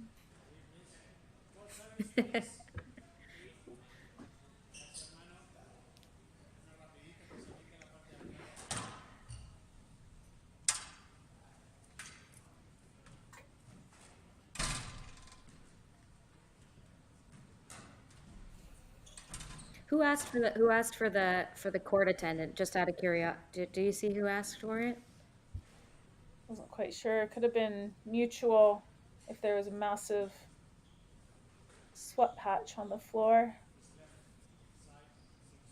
I'm just thinking too, just from both of, Youssef's doing a ton of work, right? Being that, you know, pressurizing, being that imposing is hard work. On the flip side for Greg, if he asks for it, he's trying to break the rhythm. He's like, hey, this is a bit of an onslaught. I'm kind of getting battered, taking a bit of a firing squad. Can I find a way to, get my feet back underneath me, get my wits about me, put the ball into good areas, you know? But gifts like that are not afforded at this time, unfortunately. You just cannot afford those. No, the wheels are starting to come off a little bit for Lobban.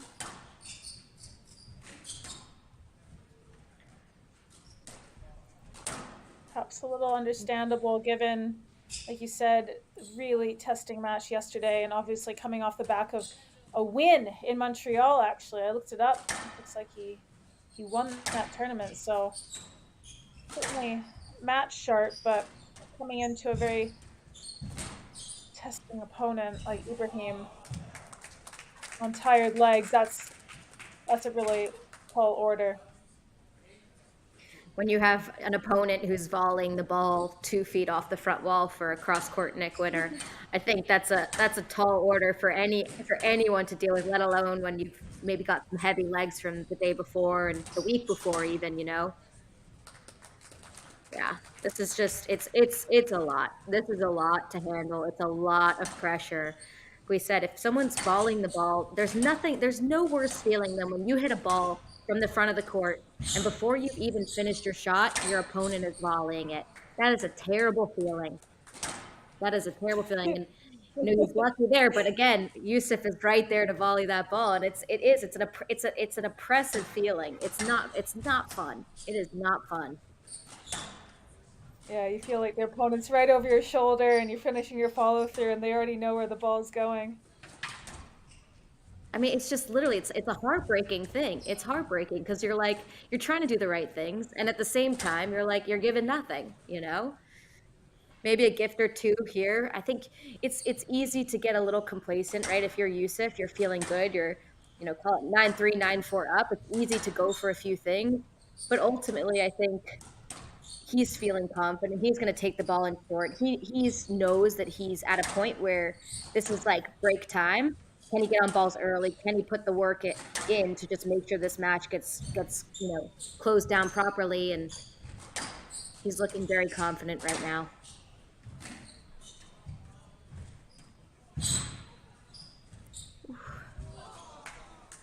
Oh, wow. Wow, wow, wow.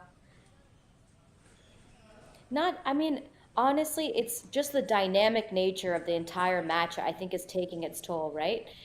Both players are moving into the front corner at fast paces, and it's just Greg just clipping the top of the tin there. It's hard, right? This ball's going in short, uses that full pace, and he finds himself now ooh, serving 5-10 match ball.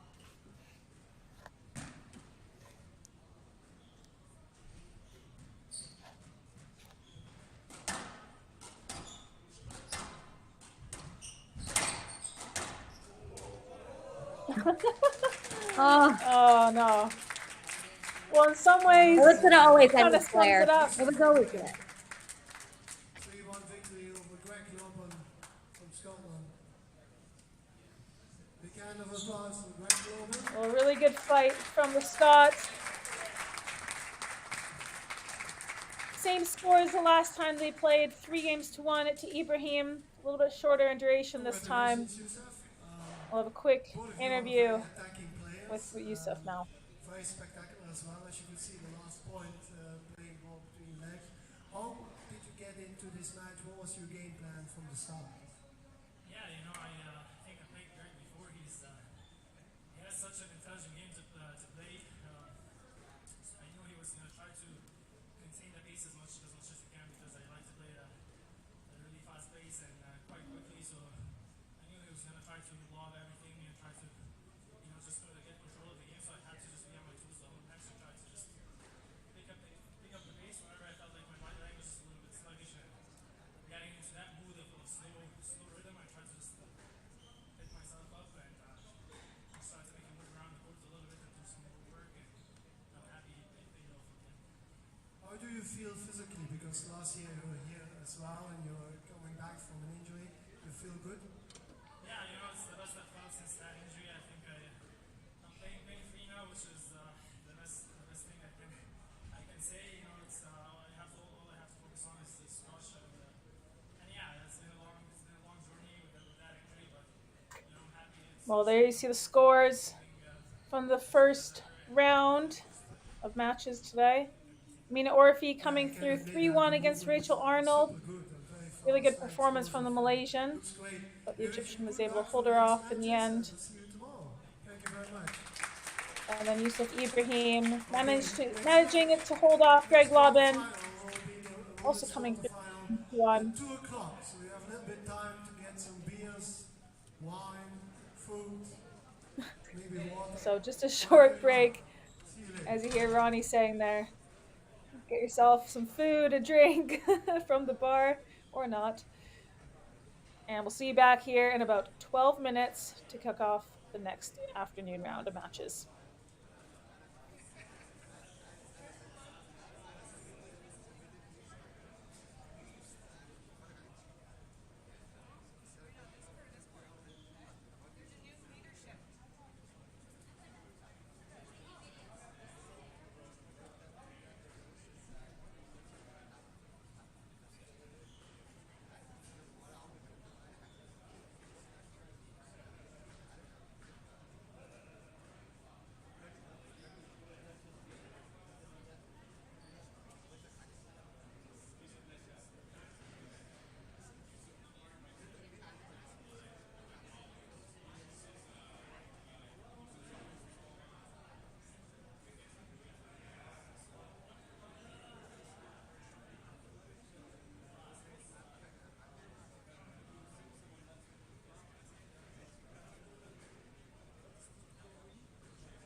next match on court one, our third match of the day, women's quarterfinal. I would like you to introduce the player. The first player I want to introduce you from the United States of America, Sabrina Sobhy.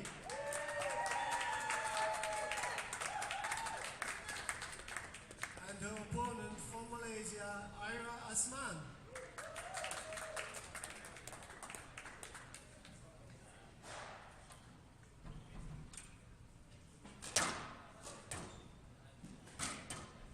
Sabrina is world ranked 15 at this stage, 27 years of age. She's 13 years on the professional tour. She's the number 2 seed in this tournament. And the previous March in Belgium, she beat Soliman from Egypt. Her opponent, Aira Azman, world ranked 48, 19 years of age, from Malaysia. She beat Saskia Beinhardt in the first round and Zaina Mikawi in the second round. Have fun.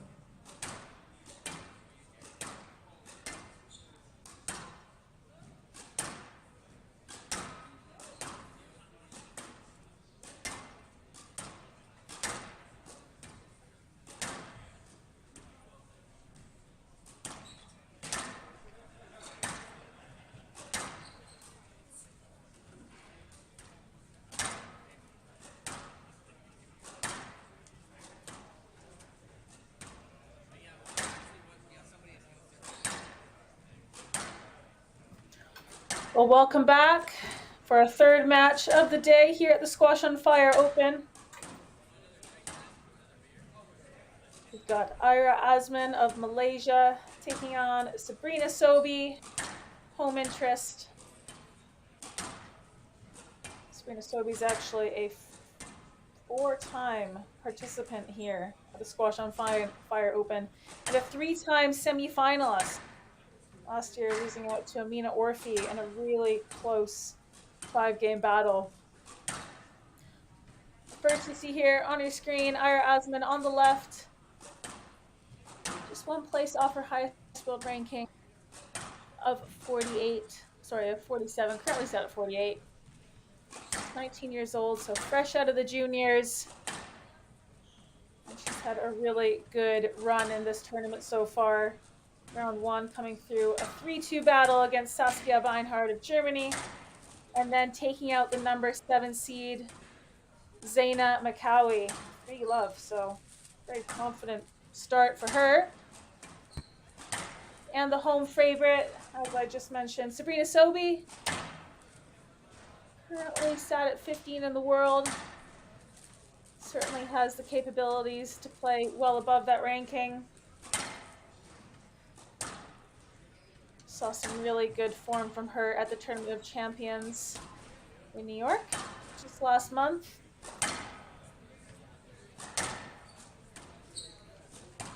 She's only had one match so far because she's a top 8 seed. She came through against Salma El Tayeb in her previous round, 3-love, quite comfortable.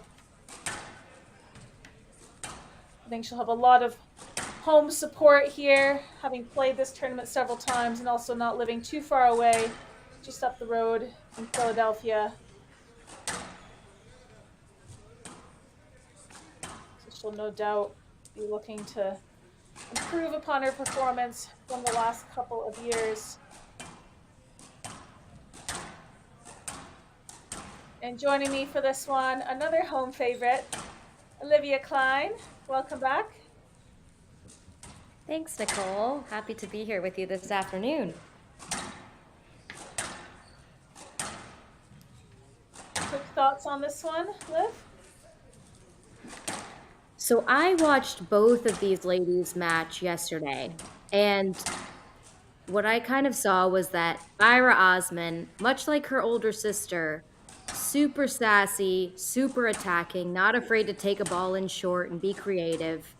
Played very well against Zaina, was very confident, definitely in control for the most part. And on the flip side, Sabrina Sobhy was the picture of control yesterday. I mean, she just was moving well, taking balls in well. She looked so confident, cool as a cucumber. And honestly, I think it's going to make for a very interesting match. I have to say, I found the way Sabrina was playing yesterday so mature, so thoughtful, so tactful.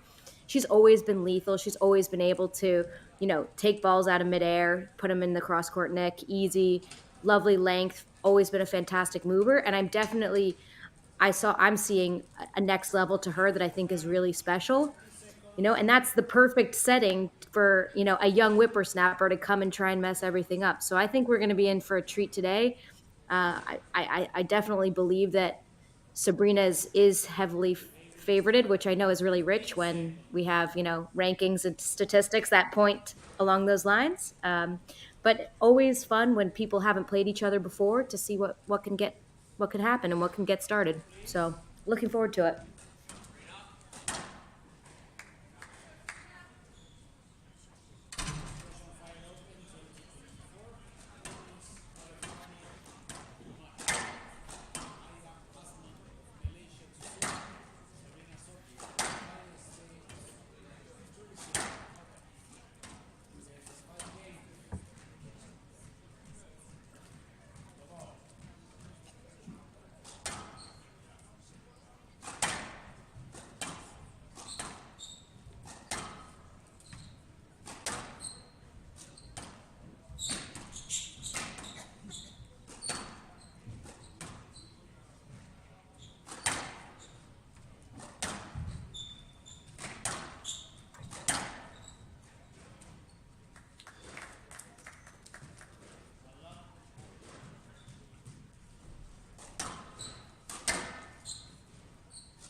It's a lovely attack from Azman.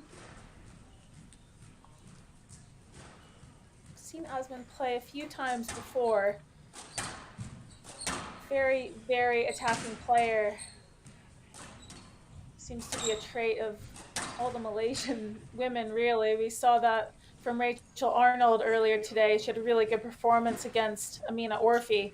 Showed no fear at taking the young Egyptian into the front corners. And it can make it really awkward for these players who feed off of rhythm. Sabrina Sobhy being one of the best movers out there. She doesn't seem to get phased by too much, but... No, absolutely. Just got to play without any sort of pressure. And I think we tend to find with these youngins that they do kind of play with no fear, and they're, we always kind of attribute that to being like an Egyptian youngster. But I think that we're finding I watched some of our young Americans going and playing in these Challenger Tour or World Tour events, and they're not afraid to take it on either, to give it a real go. And to play on their terms. Like, okay, yes, that ball was in the tin, and obviously Ira's not going to be pleased with that, but at the same time, she's not willing to just be a passive participant in this match. She's going to go for it, you know, no matter what. And you have to say, I think that's what makes being young so special, right? That she's going to go for it. There's no fear. The occasion is there. It's, apparent, right? Everyone wants to get to a semifinal of a 50K event. That's huge. But I think there's also this element of being free to be themselves, to give themselves a chance. And there is no pressure, right? Like, she wants to win. She's playing one of the best players in the world. But what does that do for her as a, does she limit herself and say, oh, well, this or that, or does she go out and try and do her best to construct points and win them, you know?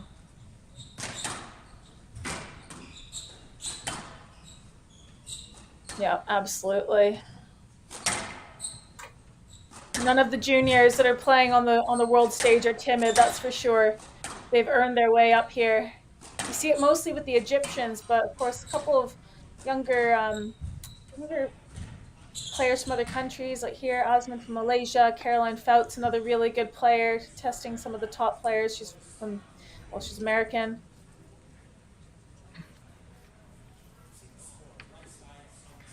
No, absolutely. There's a move towards, back a couple years ago, I believe that it was the reason that we attribute this idea of an attacking junior to the Egyptians is because only young Egyptians seem to be, teenagers playing on tour. And now we have a plethora of athletes that are looking to challenge themselves in different ways, right? They're being encouraged by their coaches, by their federations to give it a go, to challenge themselves at the highest level, knowing that if they want to set themselves up for success later on, the more experience that they can have at this level, the better, right? The more time that Ira can spend competing with, someone who's 15, 13 in the world, someone at the caliber of Sabrina Sobhy, the more that she can compete with her, the more likely she's going to see exponential growth over time. She doesn't want to be careless with balls like that. That doesn't exactly help growth necessarily, but learning how these top players think, and in reality, you only get that experience by playing them. It's all fine and dandy to watch them, to play other players of maybe a slightly less caliber, but to play these players is how you get to the next level. That's how you become them. You have to get out there and beat them. But fortunately, return a serve into the tin is not going to cut it.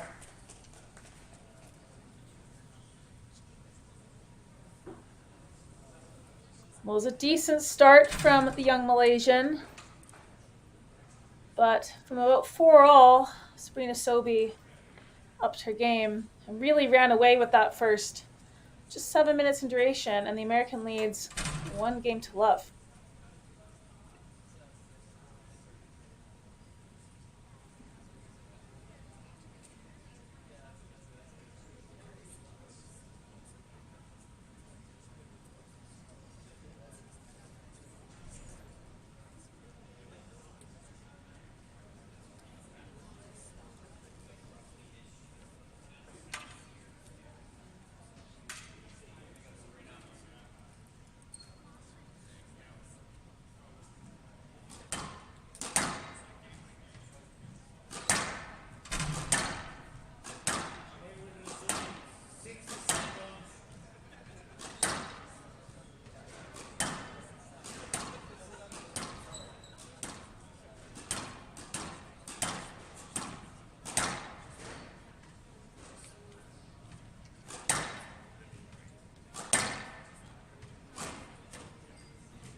Well, lovely skills from Azman.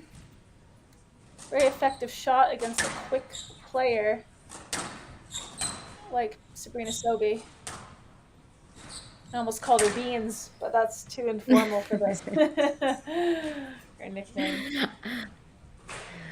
I feel like she's kind of one of those people though that it likes informalities. I think she prefers to be a little bit more chill and relaxed. Having known Beans, there we go, for the many years that I have, she's definitely a very relaxed character. I think she plays her best squash when she's relaxed, when she's visiting art museums, after matches and spending time reading good books, and she's quite the cultured individual, and I think that makes her a better squash player because she does actually honor that side to her. um, Not to mention that she's a fantastic player.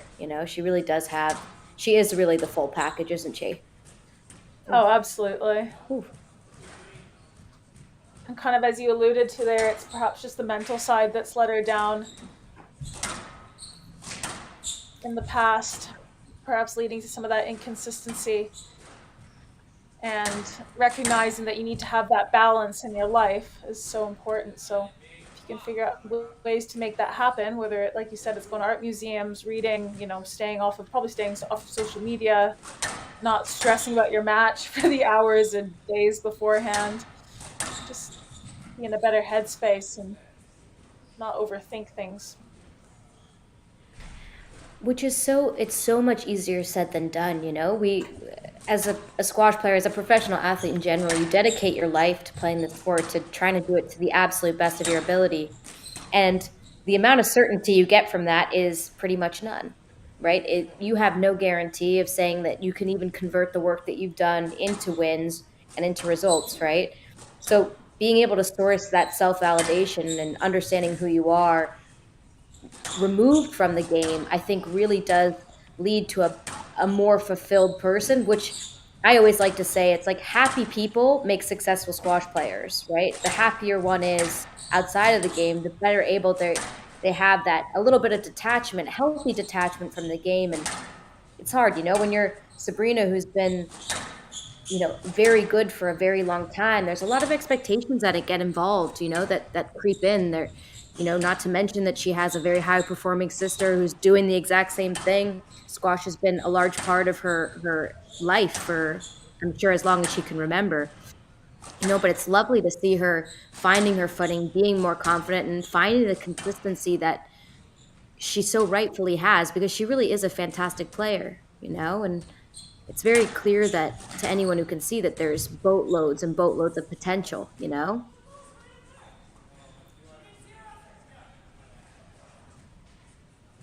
Well, we don't usually hear many words from Sabrina Sobhy, but I do think, unfortunately, that was probably a stroke. Not one of her best drops.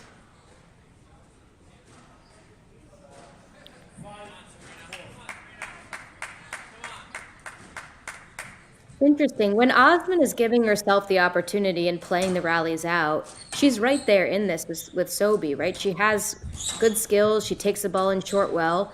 I think her greatest problem is sometimes that return of serve going short too soon. That's where she's kind of getting stuck in it. Whereas when she's playing out a rally, she's getting the odd error from Sabrina. She's getting an opening where she can take a ball in short, where she's able to be competitive.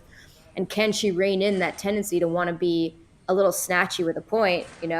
Again, easy to fall into that trap of, okay, I'm playing someone who's obviously a very good player, very high standard, but I don't want to be, you know, I don't want to be snatching at these points, because that adds up to 1 point. Whereas constructive rallies, that could lead to a game, that could lead to 2 games, maybe even more, right?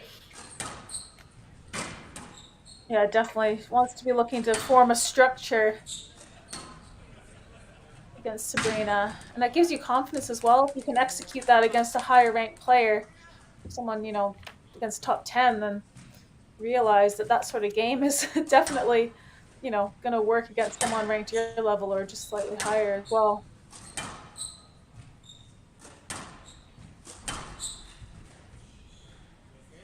Like we said earlier, this game in all honesty is relatively simple, right? We kind of make it more complex. There's a lot of nuance, but the game itself is relatively simple, and it's easy to get lost in the outcome based play of. That was lovely, by the way. That was so well softened into the front corner, which now she's enabling herself to really unlock the hands and the potential, right? When it isn't about just winning a single rally quickly, but now she's actually, oh, that's good length. Now I can move forward. Oh, I'm using the height. I'm working her around. She's getting opportunities now that just weren't there before because she's being more disciplined with the options, right? Absolutely. This is a phenomenal turnaround from the 19-year-old. Complete reversal to the first game. It's neck and neck till about 4-all, and now she's got herself 6 game balls to equalize.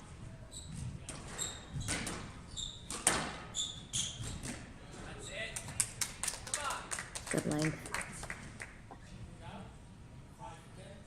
Can hear the crowd getting behind Sabrina, trying to urge her back into this. It's one of those things where, like we said, these young competitors are not going to just go away. You know, the little bit of coaching I do, I always am very quick to say to my students, you know, we're at the professional level now, and no one's going to hand it to you, you know, and maybe sometimes in junior squash you can get someone to roll over.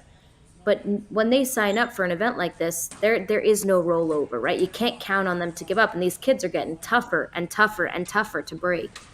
You know, I'm not sure what happened just there, but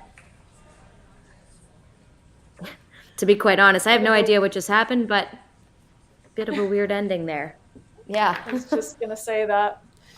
Well, there you see it. Complete opposites there. Ira Azman doing very well to equalize. Just 8 minutes in duration. Completely took the wind out of Sabrina Sobhy's sails.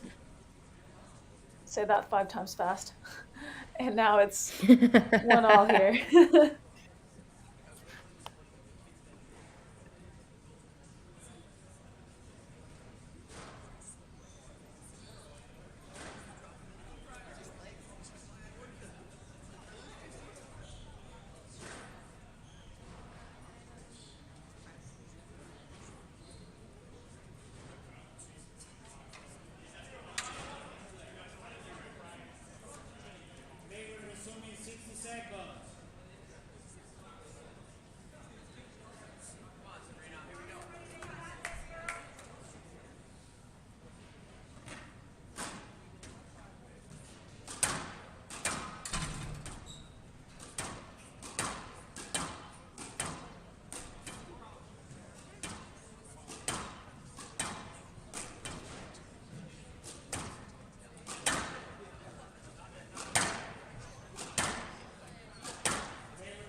Well, after that first game, I don't think either of us thought that that would be the response from Azman. Credit to her, she found a way to shake it off and find her way back into this match.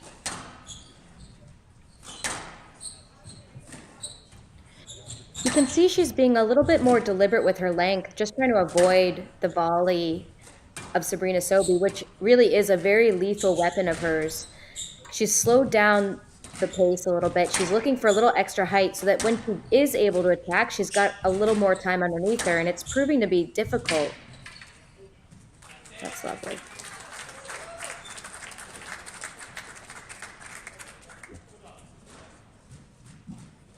And that's a better rally from Sabrina.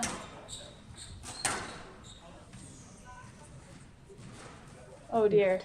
Just as I say that, certainly trying to find her length, but sailing out of court.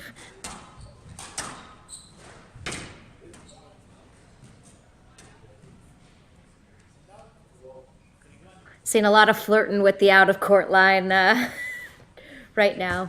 It's hard, I think, right? When you're kind of trying to find your footing again. You definitely don't want to be taking balls in to the tin off the serve, right? Again, it's like a little bit of a nod to Sabrina that if she can keep pushing and keep kind of aggravating and depriving enough that she will force errors. But it's one of those things where you can't be passive. You can't expect the errors to come, right? You need to be out there making things happen. And I think that the one thing maybe Sabrina just dropped off for her was that being really punishing with the length, making sure that she was getting Ira really behind her, where she has an opportunity to take a ball in like that consistently with pressure, nice and early.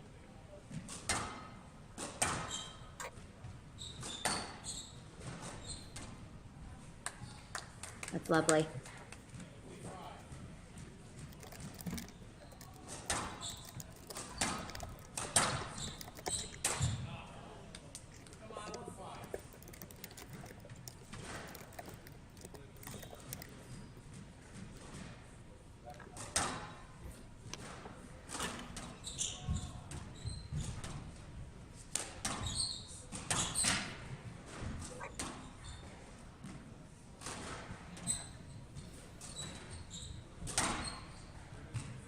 Well, if Sabrina Sobhy does come through this match, I do think that it'll serve her in good stead for the rest of the tournament, because she only had one match so far, whereas Azman's had two, so she's had some time to sink her way in. Sink her teeth in to the tournament, play her way in. And so for Sabrina Sobhy to be tested now in this stage is actually not necessarily a bad thing. Bit of contact there.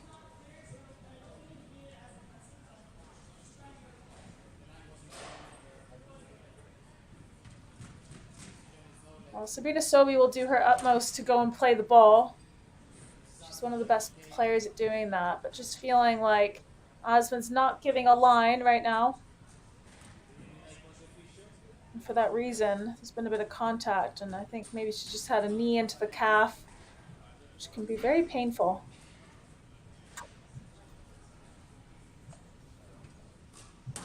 Sometimes just takes a little bit of time to shake it out. Looks like she just wants to do a wall sit at the moment. Can't think of anything worse. Just say, when in doubt, you're playing a hard squash match, get a wall sit in there for a little bit of extra added lactic acid, because why the heck not? Oh, wow. Well, contributed injury. Azman's going to take some time, go see the physio now, which she is entitled to. She also gets a little bit longer to the physio because it was a contributed injury. If it was self-inflicted, she'd only have 3 minutes, which goes by pretty quickly. So Sabrina Sobhy probably just use this time to regain her composure.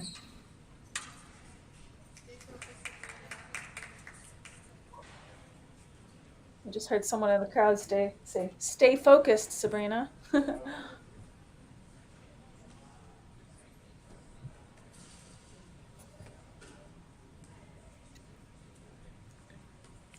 It'll be interesting to see what kind of comes from this. I feel like when you have an injury break, things can go one of two ways, right? Either the person who's injured kind of goes off, gets the head back, resets themselves, and it's actually very hard. I don't know if you ever felt this way, but playing someone who's injured, that is actually a very tough way to that's a very tough way to play, right? I think it's hard to play someone when you're like, are they 100%? Are they not 100%? What's happening? There's kind of a lot going on there. And on the flip side, it's like if you are hurting, knowing that you're going to have to go and put in a shift against one of the best players in the world, obviously very hard. So I think if I'm Sabrina right now, I'm thinking, all right, how am I going to make this, this next series of points as hard as humanly possible and kind of move on from there.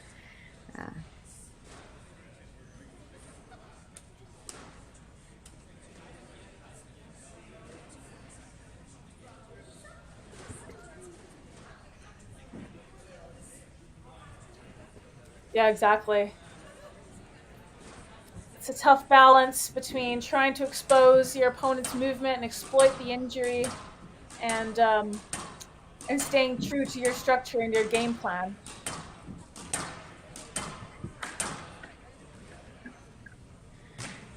That being said, I honestly think it's actually a better time for Sabrina to have a moment to recollect than it is. Well, obviously, it's never convenient to have an injury. But I do think that at this moment in time, this could actually be really good for Sabrina to be able to reset herself and refocus, go back to her game plan, which she executed so well in that first game. Returning to the purposeful length, looking to take balls in short from, with her feet underneath her from a powerful position in the tee. I think this is a great opportunity for her to reset herself and find back to what she does so well.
Well, we're back after a pretty extensive injury break. We missed it. Our Azman just took a little bit of a knee to the calf. Just a bit of a Charlie horse or a little bruise. She's back in. Be interesting to see what this does to the momentum of the match.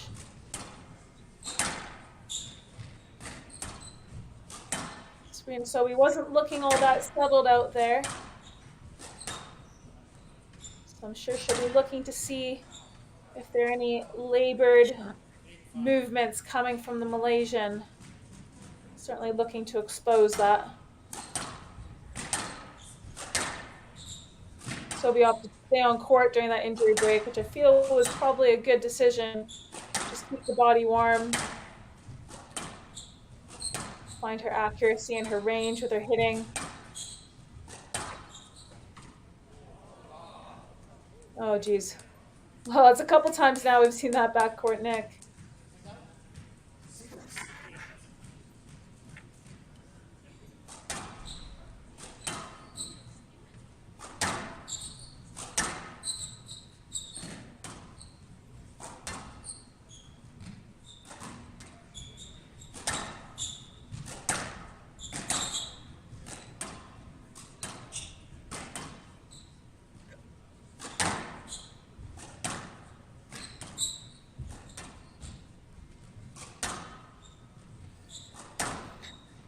Osman doesn't look like she's moving too bad. I think there's been a little bit of some dynamic movements in this rally, and although that ended up being in the tin, I don't think she's looking particularly uncomfortable. I think it's kind of a matter of, is she able to stay the course, making sure that she's not just attacking without that purpose.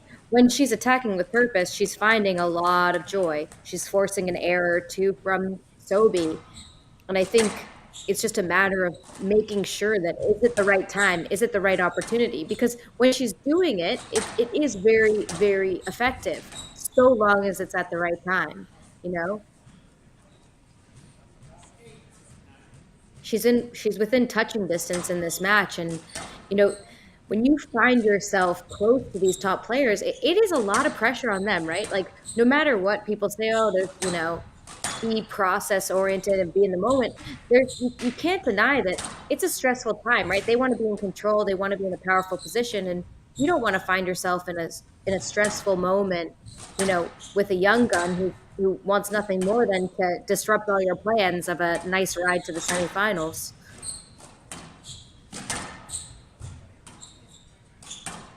And this has most definitely turned into a huge rally, not just from a score standpoint, but each player is doing a ton of work. They're both battling it out from a shots perspective, from a movement perspective. It is no doubt that they know how big this rally is and what this point means.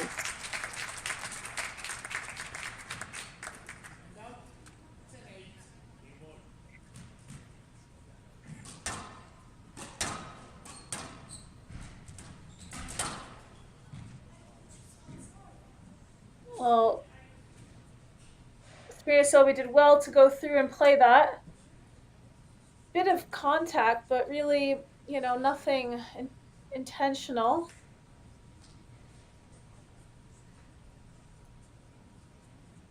Azman just taking her time. I don't think that that's going to be a let. No, I don't see how it can be a let, to be honest with you. Ref needs to be clear. I think Sabrina Sobhy just needs to walk off court, as she's about to do.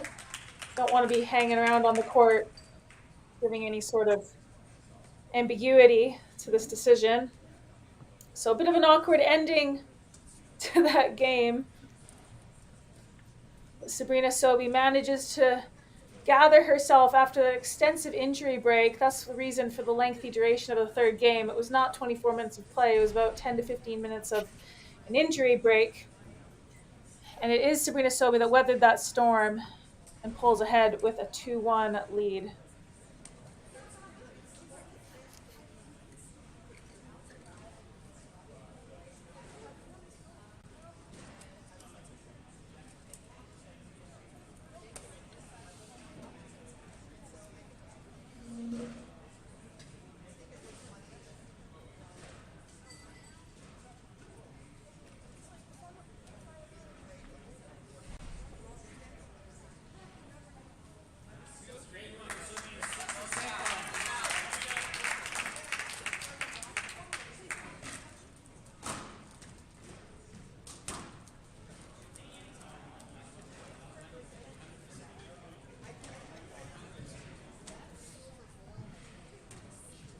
Well, as if Sabrina Sobhy didn't have enough solo practice during that injury break, she's back on court after such a minimal rest in between games.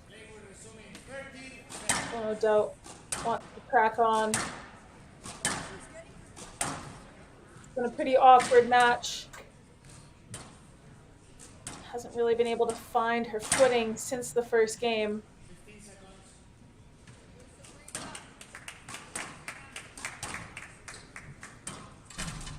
I have a feeling Sabrina Sobhy will just want to kind of forget how that third game ended, which was a bit awkward. She fully deserved to win it and didn't do anything wrong, but you just want to get back on court and just start fresh for the fourth, and hopefully for her campaign, the fourth and final game.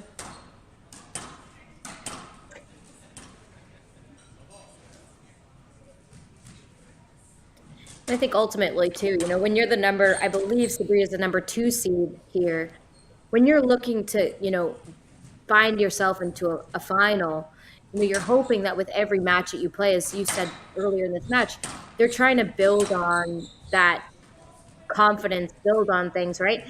She doesn't want to start this fourth game, you know, with these errors, and I think it's one of those things where you just don't want to find yourself in a fifth with these young kids that just have no fear, right? You just don't know what's going to happen. Anyone can win a game. And I think what we're finding here is, you know, because it's been so intermittent, because there's been a lot of stop-start, a lot of, you know, break of rhythm, a lot of break of time, momentum, things are going on that, you know, it doesn't tend to be the consistent, you know, older player that thrives in those positions. I find that the more stop-starty things are, it tends to be the contenders that are more comfortable with it being a little more erratic. Ooh, and then, you know, you get a lucky bounce come in like that, and all of a sudden you find yourself 4-love down. You know, I think Sabrina's kind of in this position where she needs to settle back in and remind herself why she is so good, right? It is her consistent length hitting, taking in a both, those hands like that where there's an ability to pressurize and make sure that she's stepping forward and being imposing herself without giving away the gifts.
Well, starting to mount her comeback now, the American.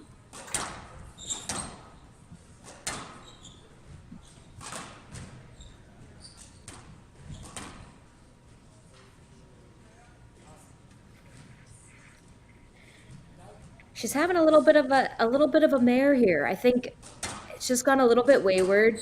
You know, it's hard to stay focused. There was again a lot of interruptions, particularly in that third game, and it's really a matter of making if Sabrina can make sure that she's going back to the basics, making sure she does the simple things right, where she's going to get the most leeway in this match and the most opportunity to get herself back into here. The shorter the rallies are not benefiting her. The longer rallies are the ones that are benefiting her.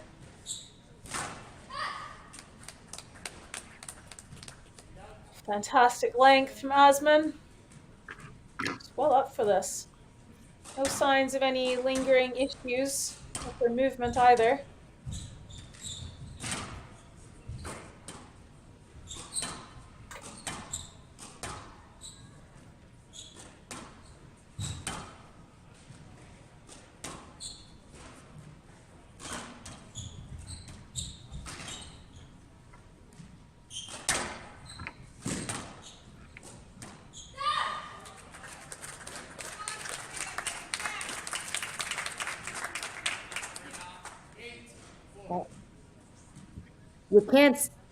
you can't say that Osman's not taking the game to her right now. I mean, all credit to her. She's taking the opportunities when they're there. She's honestly the more consistent player at the moment. And when the errors aren't creeping through, Sabrina Sobhy is very much in this match, but at the moment it's just Azman who's in front taking the opportunities. That's a good option right there from Sabrina to go in and take that volley, and she needs to do more of that. Get in front of Aira as much as possible, and hopefully force more returns of serve into the floor.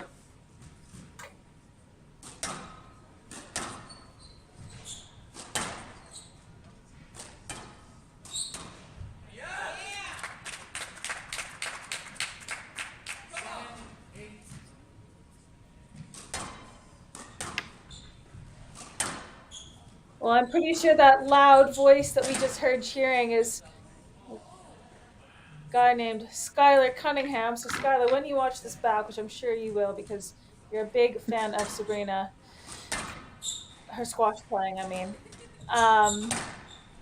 this is your shout out that you asked for.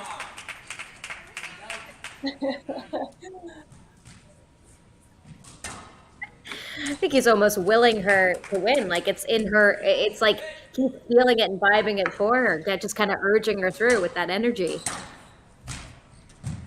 Yeah, this is really awkward and it's scrappy, and I don't feel that Sabrina Sobhy's enjoying much of this at the moment, but she's just gonna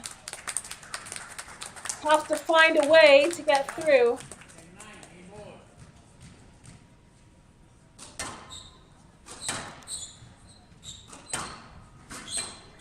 I just feel like that it's the traditional rallies when Sabrina's setting herself up well that are boding better for her. When it's just a little bit touchy in the front, she's just not getting the same kind of confidence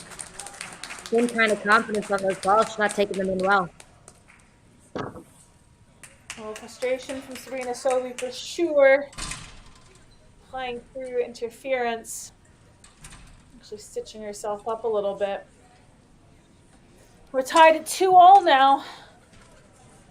Actually, the games have not been that lengthy, so 50 minutes would usually be a pretty normal length of time for 4 games, but because of that extensive injury break in the fourth, we're sitting here at 2-2 after what it looks like is 50 minutes of play. Sabrina Sobhy's got to regroup mentally, find her way back into this. It's all to play for here now in DC.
Well, 2-2. Liv, do you have a prediction for us now? I have to admit, not to be biased to my compatriot, but I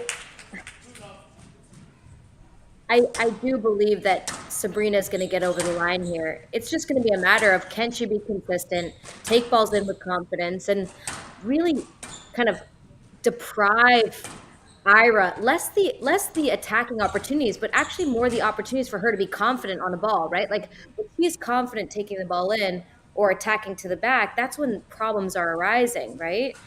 It's less of like, oh, I don't want her to attack me, and more of a I don't want her to do anything that is going to make her feel like she's got a chance here, right? She needs to crush all the hopes of this young athlete right now, and it's going to be hard. This is not going to be. This is not an easy day at the office.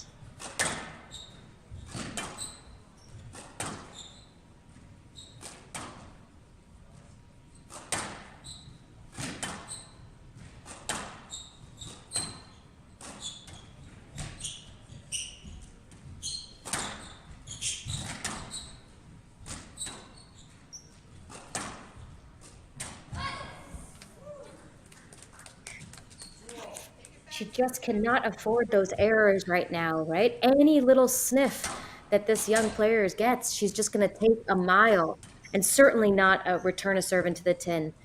For Sabrina, it has to be just a battle now of getting it right, making sure the length is there, making sure that she finds herself in a confident position.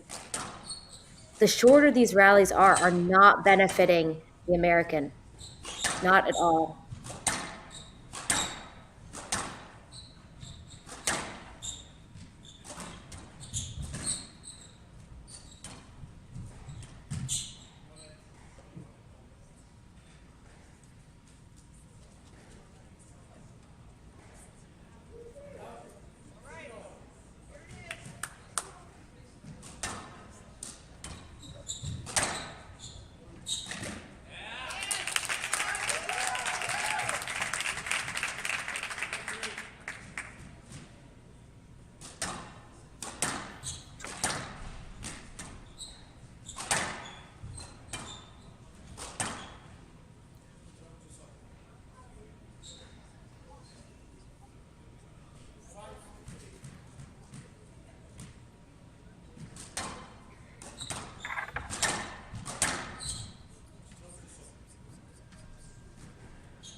Oh, those last couple points might settle a few nerves. And that's going to be helped by an error from Azman as well. A couple strokes and a couple of errors. Starting to creep in now. Really running away from the Malaysian.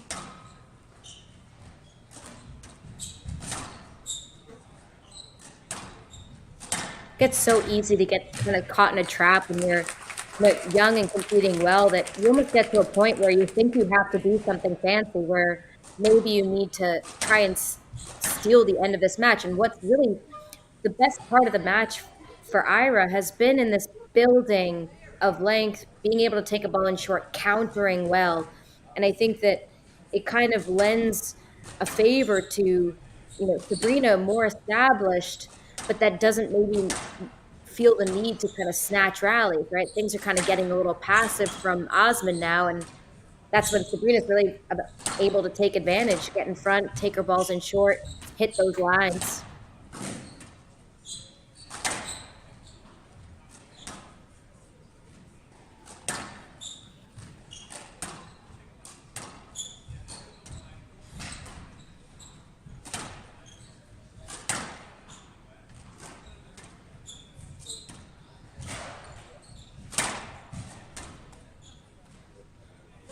It's a massive rally.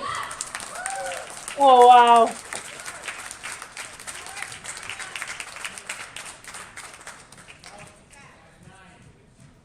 Really well picked off and well finished by Azman.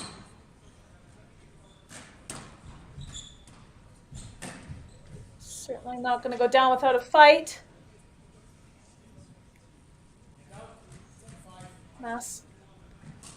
Massive competitive spirit from the young Malaysian. But there it is. Just as I say that, kind of an anticlimactic ending to the match. Saw some really good fighting spirit from her throughout the match, but kind of an interesting ending. Didn't seem too interested for certain parts of the fifth. So it is Sabrina Sobhy that prevails, 3-2. Well, now we'll hear from Ronnie interviewing Sabrina, get some insight into that match. So how did you start in this match? I mean, what was your game plan? Did you ever play her before? I'm not sure, but I have played her sister. So I presume they were a bit similar in their game plan, which served to be a bit correct. So for your next match, how are you going to prepare for that? I mean, you don't know yet, or you know you play obviously, but is there anything in your game that you want to sharpen for tomorrow? I think this was a good match to play beforehand, as it really required a full-on concentration, and any sort of lapse of concentration proved to be extremely difficult. So I think as a good prep and a good wake-up call, like, just emphasizes how important it is to stay disciplined, stay mentally focused on the tactic, and just trying to stay within yourself and focus on your own game. Thank you so much. We wish you luck tomorrow. Okay. So unfortunately, we need a word now that we announce the next match.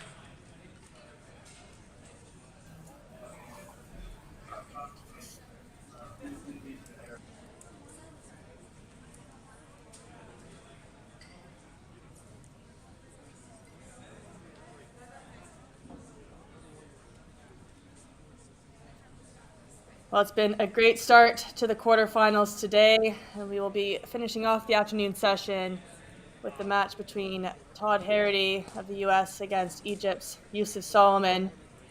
So far, we saw a great match between Amina Orfi and Rachel Arnold.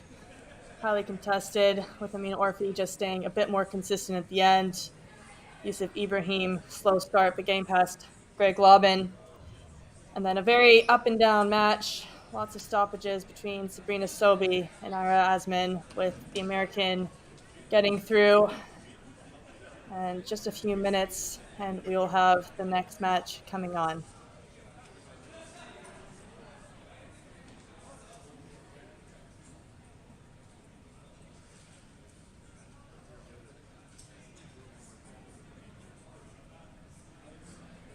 Okay, the fourth quarterfinal of the day. It will be a men's quarterfinal.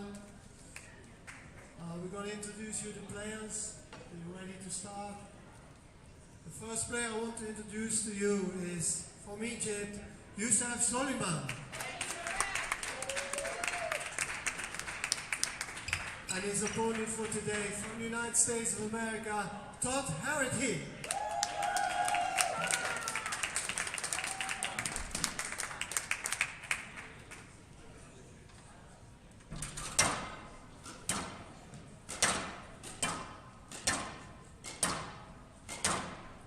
Youssef Soliman is the number 2 seed in the tournament. Well, welcome back for this last afternoon session against America's Todd Harrity and Egypt's Youssef Soliman. These two are no strangers to each other's game, with Todd Harrity spending a couple years training in Egypt under the same coach as Youssef Soliman. Obviously, since then, they both have changed their coaching teams. Todd is now based in Philadelphia at the U.S. Spectre Center. And Youssef Soliman, it's a new team including Mike Way, current head coach at Harvard University.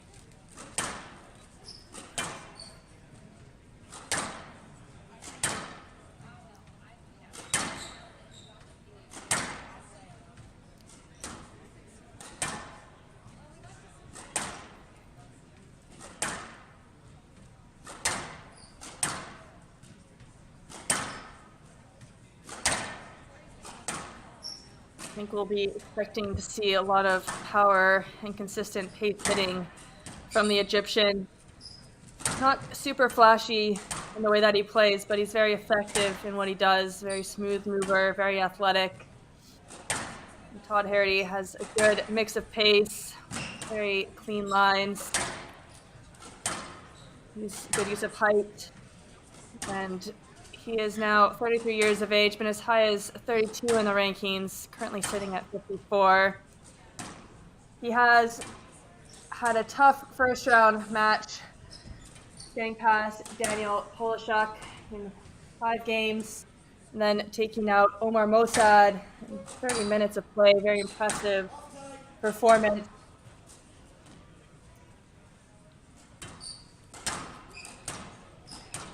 He's only been to this tournament once before after taking out Mossad in 3 games.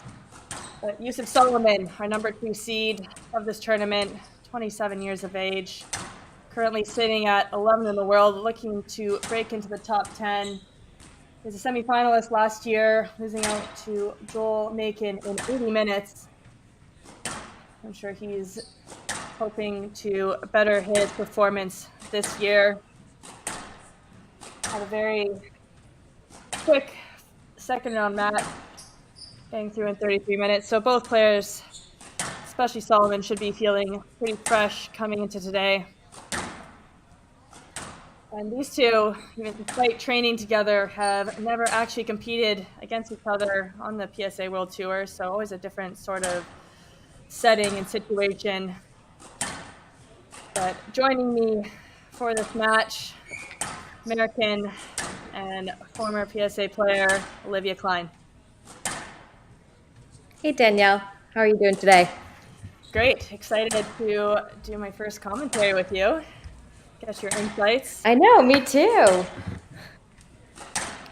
I feel like we're going to talk a lot of nuance. I feel like you like to talk about squash nuance when you're commentating. I always like, you're always looking at different cuts and different, different ways of, different weights of ball, different strikes. And I'm always encouraged to do the same thing, to get very kind of in the minutia, in the details. So I'm very excited to talk to you today. That's one thing I've always admired about the way you play. You're very thoughtful in your plans when you're going against opponents, and you move the ball around so well. And I do feel like you have such a great eye of the sport, and I'm curious to see or hear about, that switch to being a coach, and then how you feel you see the game, if you see it any differently than how you did when you were playing. Well, I don't know if I would call myself ultra disciplined. In fact, I think I would lean towards maybe ultra risky. I think I have to say, I think I have a better eye than I had a racket. I love squash and I love to watch it. I love to be part of it and be involved in it in a different way. And I think, if anything, the moment I retired, I felt like everything unlocked. It's like all of a sudden when I wasn't in it anymore, the game itself kind of was made very clear to me. And it's been really interesting to watch now, as with a real true bird's eye view, not in a way of, okay, well, what would I do? How do I feel in this situation? But what is happening? And I do find that the best squash players in the world are automatically in that bird's eye view, right? The best squash players are able to take themselves out of it, to take how they're feeling out of it, and really like make it to this potent thing of what is happening out there, which makes the game way more fun. Yeah, it's more of an analytical perspective rather than an emotional one. But I'm very curious to see what sort of plan both these players have coming into today's match. It's obviously weird when you play with someone you've trained with so much and it's so familiar, where you know how to read them, and each person will come out with a plan. We'll see who comes out on top. Indeed.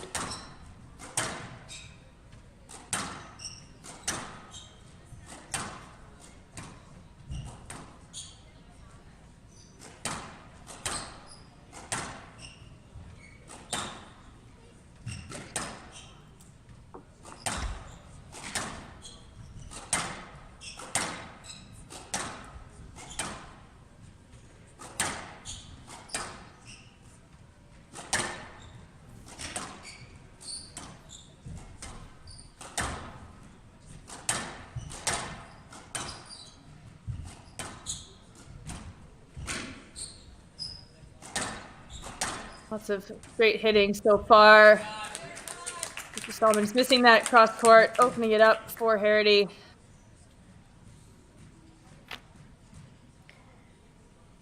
I have always found that when Todd is playing his best squash is when he's taking balls in on the volley. He's always been very comfortable taking balls in short, being attacking on the volley.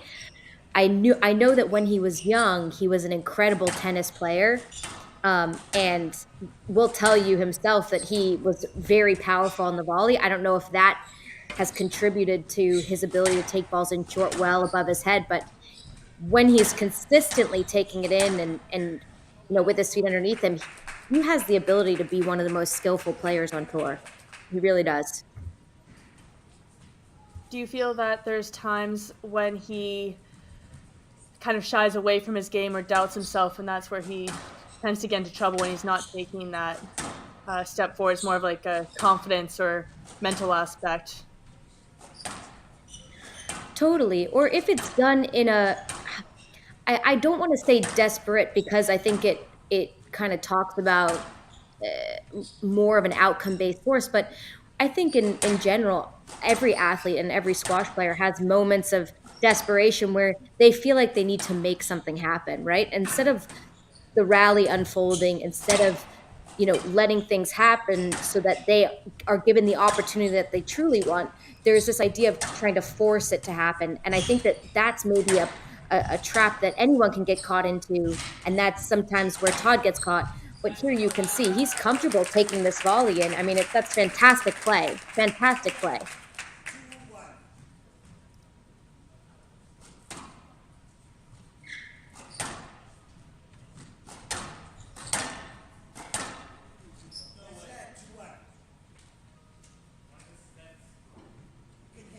Yeah, definitely a little bit of space there for Soliman.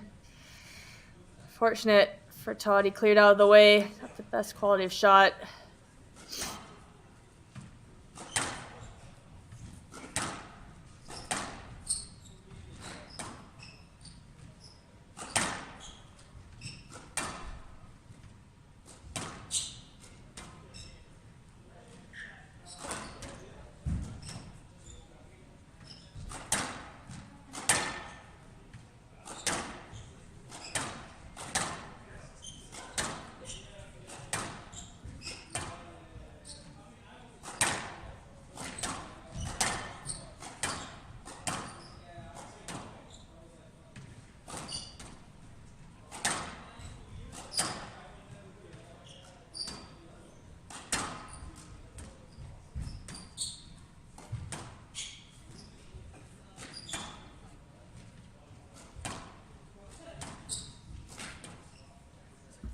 This is better from Soliman, using a little bit more variety. But that one just missing the lift, getting it in the middle of the court. It's a tough balance trying to finish your shot and play the lobs with confidence. But with a flying ball, this court is hot. And if you decide to poke at it and not finish the swing, then you are pretty much left stranded in the middle of the court. But he was doing a good job. He had the right idea, trying to stretch Harrity, because at the moment he's very comfortable with this one pace. And there seems to be right now, I have to say, it's wonderful to see. There seems to be a confidence to Todd. I think, he's had a good showing this event, and hopefully he feels like he's got his sea legs underneath him for the start of the second half of the season. But he's seeming confident. You can tell he's dialed in, even from his body language, that there's an element of trust and belief. And I think that's what everyone wants, right? It's this idea of knowing, like, hey, I'm in this. I've got this. I can make decisions that I can trust. And I'm good at this, Sometimes it's like as easy as reminding yourself that you're competent, Yeah, no, definitely. And it's hard when you've had a little bit of a rough patch, which he has had this season. And I think one of those things, it can either go down a rabbit hole and continue down that path, or you start playing a lot more freely because you don't have that pressure. And then once you get that one result, two result, and you start to build on it, it kind of puts into perspective that all of those rough patches actually helped you build and get to where you are. And it's nice to see him playing with a bit more pep in his step. Totally with you. Totally with you.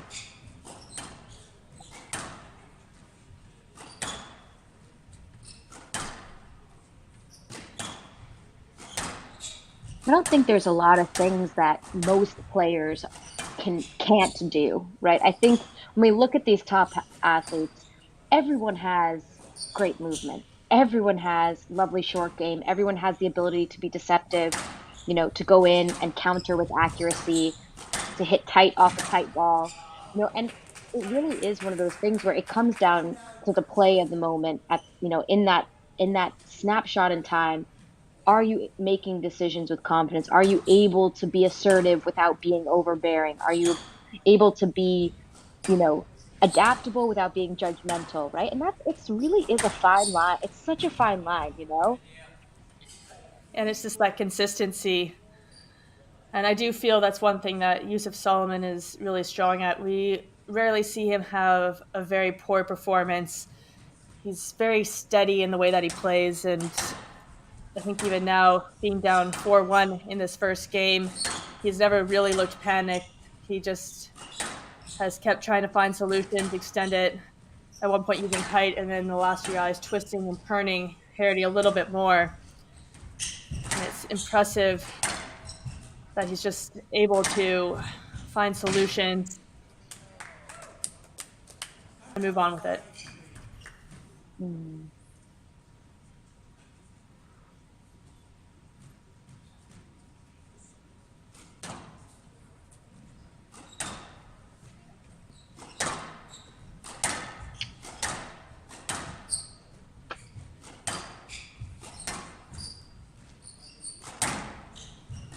You play on this court quite a bit, being based down in DC for a great portion of the time.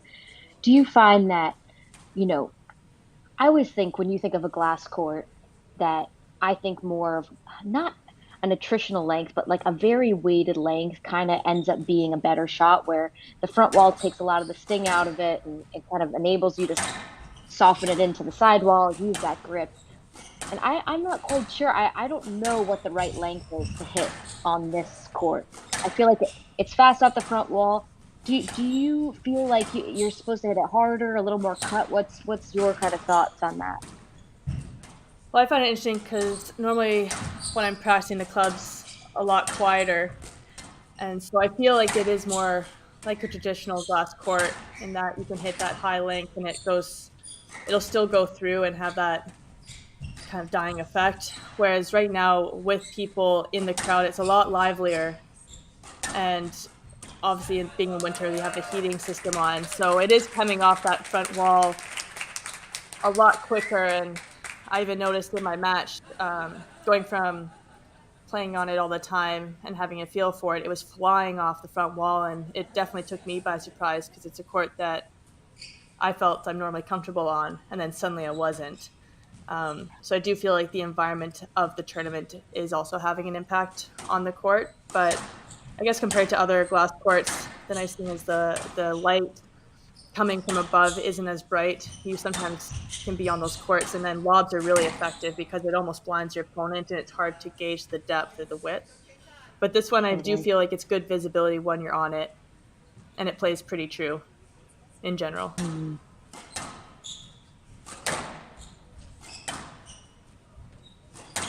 But it is interesting. It is fast off the front wall today with their length hitting, but at the same time, drops do end up staying pretty short. If you put it in maybe a slightly sharper, not floating ones. And then it can stick into that side wall really well.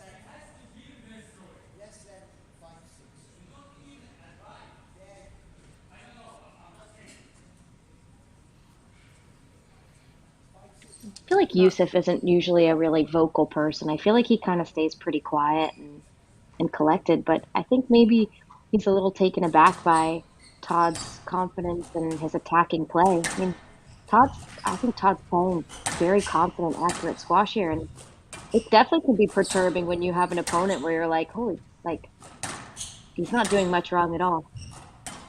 Yeah, when you can feel the energy of someone coming at you, and I know you've probably felt this playing a lot of the young Egyptian players. You're used to it. They're hunting you down, and you can sense it even just in the warm up. But I'm sure because he's used to Todd's very calm manner, he is a very relaxed person off the court and on court normally. that when you have someone surprise you, it's almost more daunting than someone you can expect it from. This is Absolutely. beautiful shots so far. Like, look at the touch all over the court in this rally.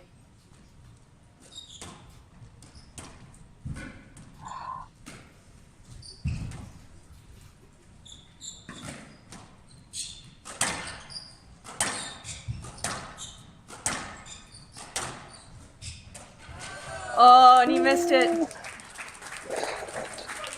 Oh, like one of those that if it's up, you just look like you're a magician, right? You're like, yep, that's me. Next Rami, I'm the one. Fantastic. And it's not necessarily the wrong shot. It's just like he's just taken it slightly behind himself, right? Like just that tad bit it traveled through with that just a little tiny bit of extra pace, which at this kind of level and the standard that these guys are playing right now, that counts, right? Like that little extra bit of pace, right? Just gets past.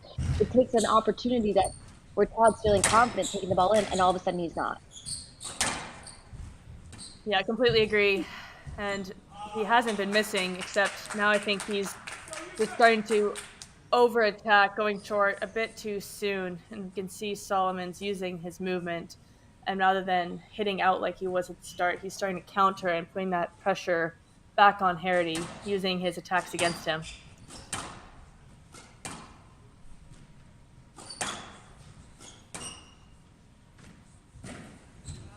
Oh, fortunate. There are some big nicks on this court, though. Both on the three ball boast, you can catch them a lot. Back corner. Surprised we haven't seen more of them so far in this tournament.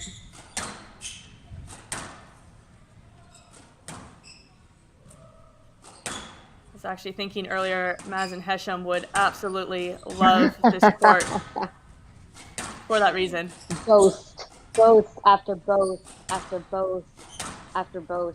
I actually was saying when I was watching the earlier match between Youssef Ibrahim and Greg Lobban, I don't think I'd ever seen so many boasts being played in a squash match ever. I think the game is definitely changing, right? There's a lot more of a dynamic play, and I think that it's almost this idea. I kind of said this before, but you know, a couple of years ago, it was really Tarek Momin who was playing this like front to back squash where he started off like he wanted to set up his rallies by taking balls in short, whereas predominantly in the past it had been okay, we're going to hit to the back, wait for that opportunity, which is like kind of that more, you know, that more traditional English style, I want to say, of play. And now it's really different, right? People are using the front of the court to set up the back of the court far more, and you can notice these guys are trying to push up. They use that short ball. Okay, I'm going to volley the next ball. I'm going to pressurize to open up that space at the back, and it just creates a lot more of this really, really like fierce battle for the tee. Tight. That's tight. That's really tight. That's so tight. Yeah, that whole rally, Youssef Soliman was doing exactly what you're describing. He was using the front, looking for that volley to attack short, but Todd Harrity coming out with the perfect winner right when he needed. But to elaborate on your point, I think players who are able to do that have to have that physicality to back it up, and we are seeing very impressive physical aspect coming into it with the dynamic movements. And someone like Tarek Momin or Youssef, who has that natural speed, can do it. But if you don't, then you end up really putting yourself out of position. So true. And these guys now are so lethal. Like we're noticing now that the counter drop is just so good, right? And the speed off of the counter drop is so good. Making sure that that's perfect is of utmost importance. You know, you put in an error like that and all of a sudden you find yourself, 10-7 game ball down. Yeah, it's really come down to those errors from Youssef Soliman. But Harrity, he's been very impressive with his drops to get a 3 game ball lead in the first game, but just missing it there, getting a little cute. It's like I really, really, really, really want to win this, and I want to win it right now. that's like that kind of shot, which it's so hard not to get seduced into making that decision, right? Because he's sniffing blood. He knows he's playing well. He's seeing this as like I'm gonna get it. I want an opportunity to find myself in a semifinal. I'm playing well. I'm feeling confident. Hard not to take an opportunity like that and be, that little cutesy bit, right? Oh, definitely. That's very good use of space from Soliman, just taking his time in the right position. Only one more game ball for Harrity to take a lead as we go into a tiebreak. I think that's kind of where the cute mentality actually really hurts you is it's not just that point, it's the mentality that is how you end up making your decisions for the rallies to come, right? It's that knock-on effect that you don't want to give up any sort of inch, right? Because these guys just will take advantage. That's all. Oh, definitely. I do love he's still staying positive, going for his shots, going through any interference at the front. It's a chance.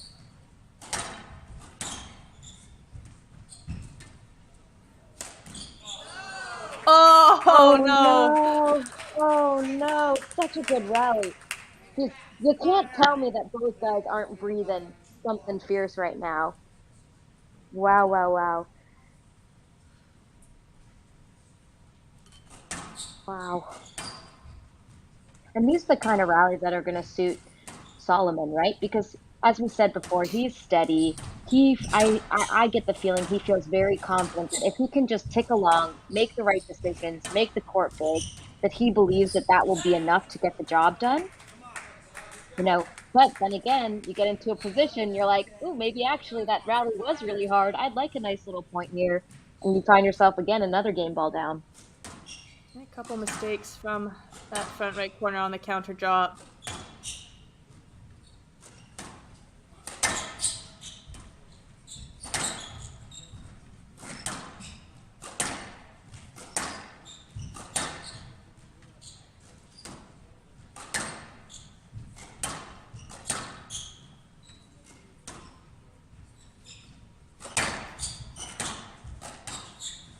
Oh, he played it. Ooh. But he's not playing that one. Playing the stroke and taking the first game 12-10. Very impressive. Able to keep his cool, having had a big lead at the start of the game, losing it, regaining another lead, and finally managed to pull out the 12-10 win in 19 minutes. And Todd Harrity leads 1-0.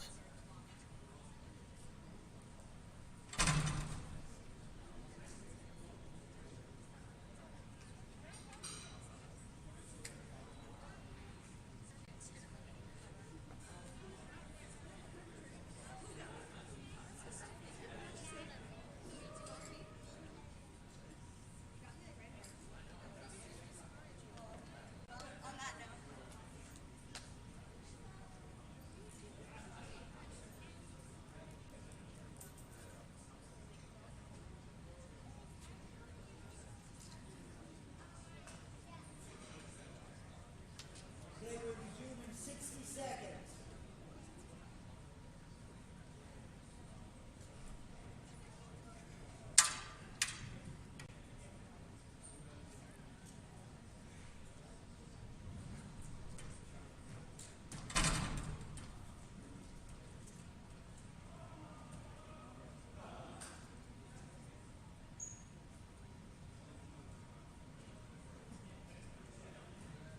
They will resume in 30 seconds.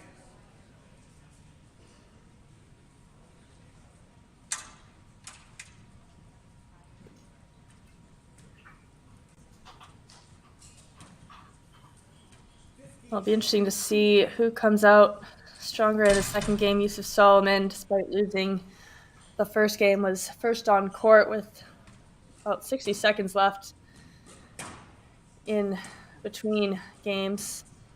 Good sign, Todd Harrity taking a little bit more time. So you do wonder physically if there's any impact or if Youssef Soliman's just trying to find his touch, find his feel and get into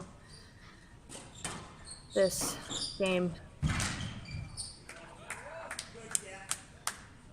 A lovely attack. Lovely attack.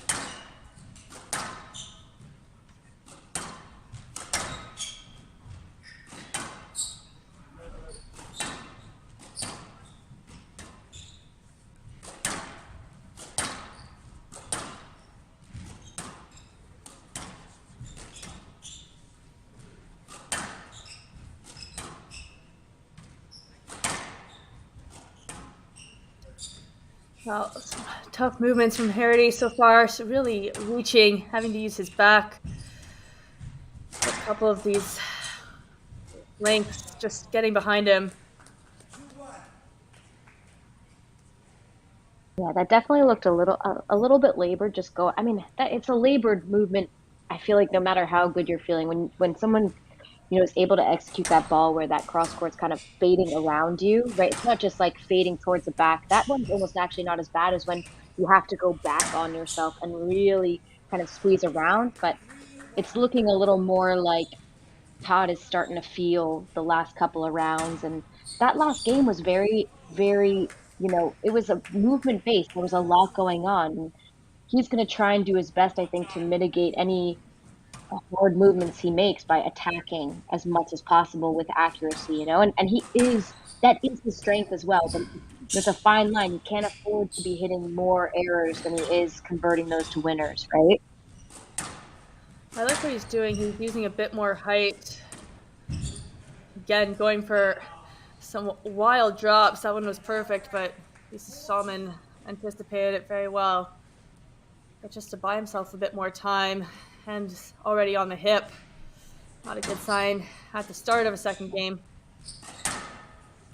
No, and I think it's one of those things where it's less like you can take a ball in well, but if your body weight is moving further from the tee, that usually signals to me like it's a little bit of a, like I said, I hate using the word desperate because I feel like it pronounced as a judgment, but it does kind of tend to be a little bit of a desperate maneuver when you're taking a ball, your weight's going backwards away from the tee, and you're going to expose, like, if it's not perfect, you're in a lot of trouble, right?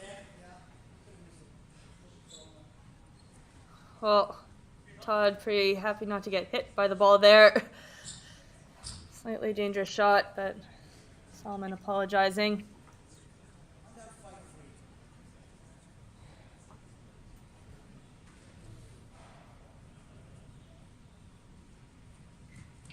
A long first game, 19 minutes.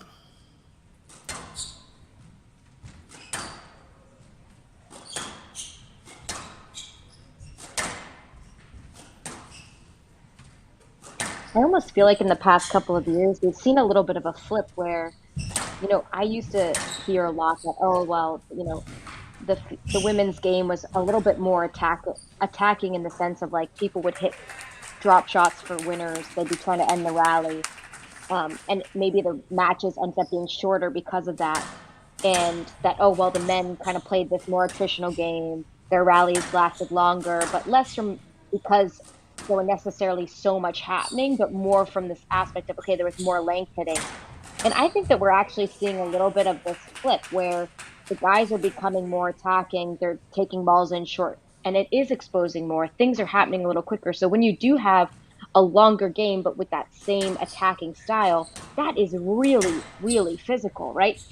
If you're having long rallies that are your back, your forward, your side to side, it takes its toll. No matter if you're the person going and picking up the balls or if you're the person being the imposing out there, it's a lot of work. Yeah, I completely agree. A lot more dynamic. Have to anticipate, move your hips in very uncomfortable positions. And we're starting to see Harrity fall apart a bit. He's slightly late onto the balls, and Soliman's up the pace. really finding his targets at the back of the court. But I do feel when it comes to the physicality, the person who's attacking it actually requires a lot more energy. And the fact that Harrity in the first game was being so proactive, it takes a bigger chunk out of you because you have to really be hunting. You have to have that really quick first step instead of just reacting and resetting. Totally. Oh, beautiful both. Youssef Soliman wasn't far off, but it was just too good. I'm down 5-8.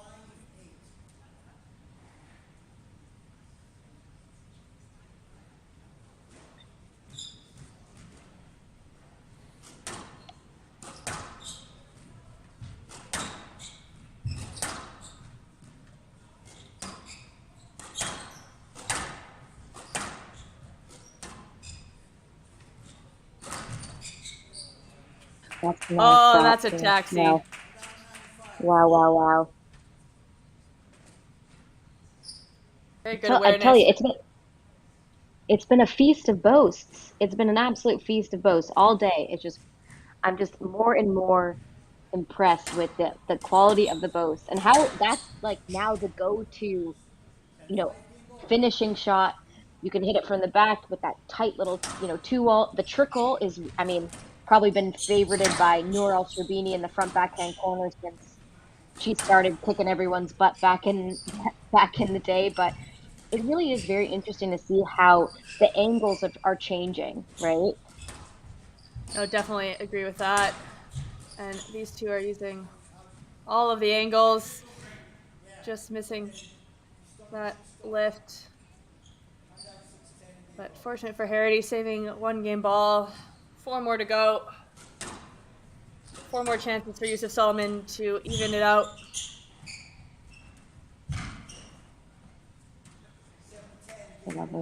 Lovely counter. See, Harrity's getting a little frustrated with the movement. He's played through a lot of interference up in that corner, which is very fair and nice to see. But there's a certain point when I do feel he is stitching himself on balls that he probably could go straight to, but instead is going all the way around, taking that extra step. I almost think it's like less of even like an execution thing, and it's more like of a ball selection thing. Right? There's a lot of counterattacking, and just by the nature of counterattacking, I do feel like we get more interference because if you're going in there and you're countering a very short volley drop, by nature of the beast, you're already halfway up there, right? And you're going to stay kind of halfway up there. I don't care what kind of athlete you are. It's very hard to really allow for access. But at the same time, it is the right shot at times. And Todd's kind of getting more and more confident hitting his targets and taking the ball in short. So why not? Yeah, he's definitely finding the target, refocusing on the quality, bringing it back within 1 point. Youssef Soliman making a couple of mistakes.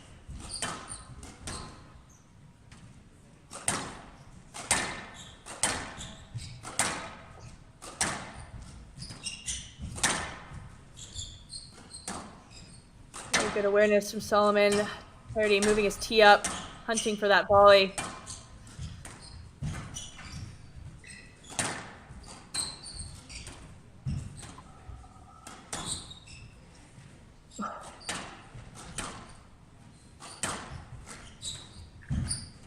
How are these balls staying up?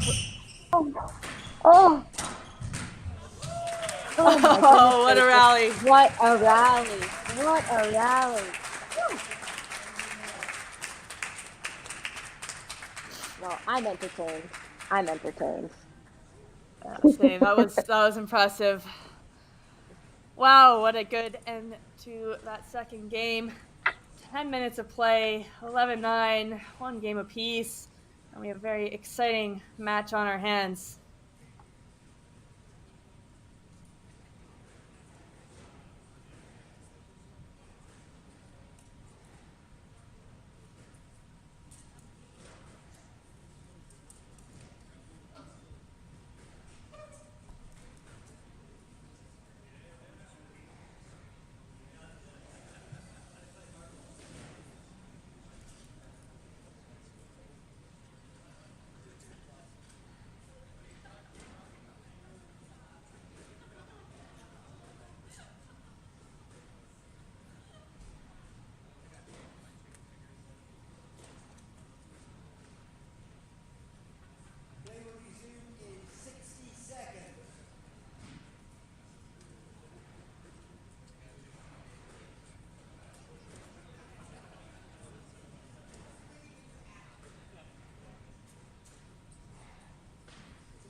will be interesting. Neither of them really got on court to warm the ball up, so I think might see a bit of a change in the way they play, the first few rallies at least.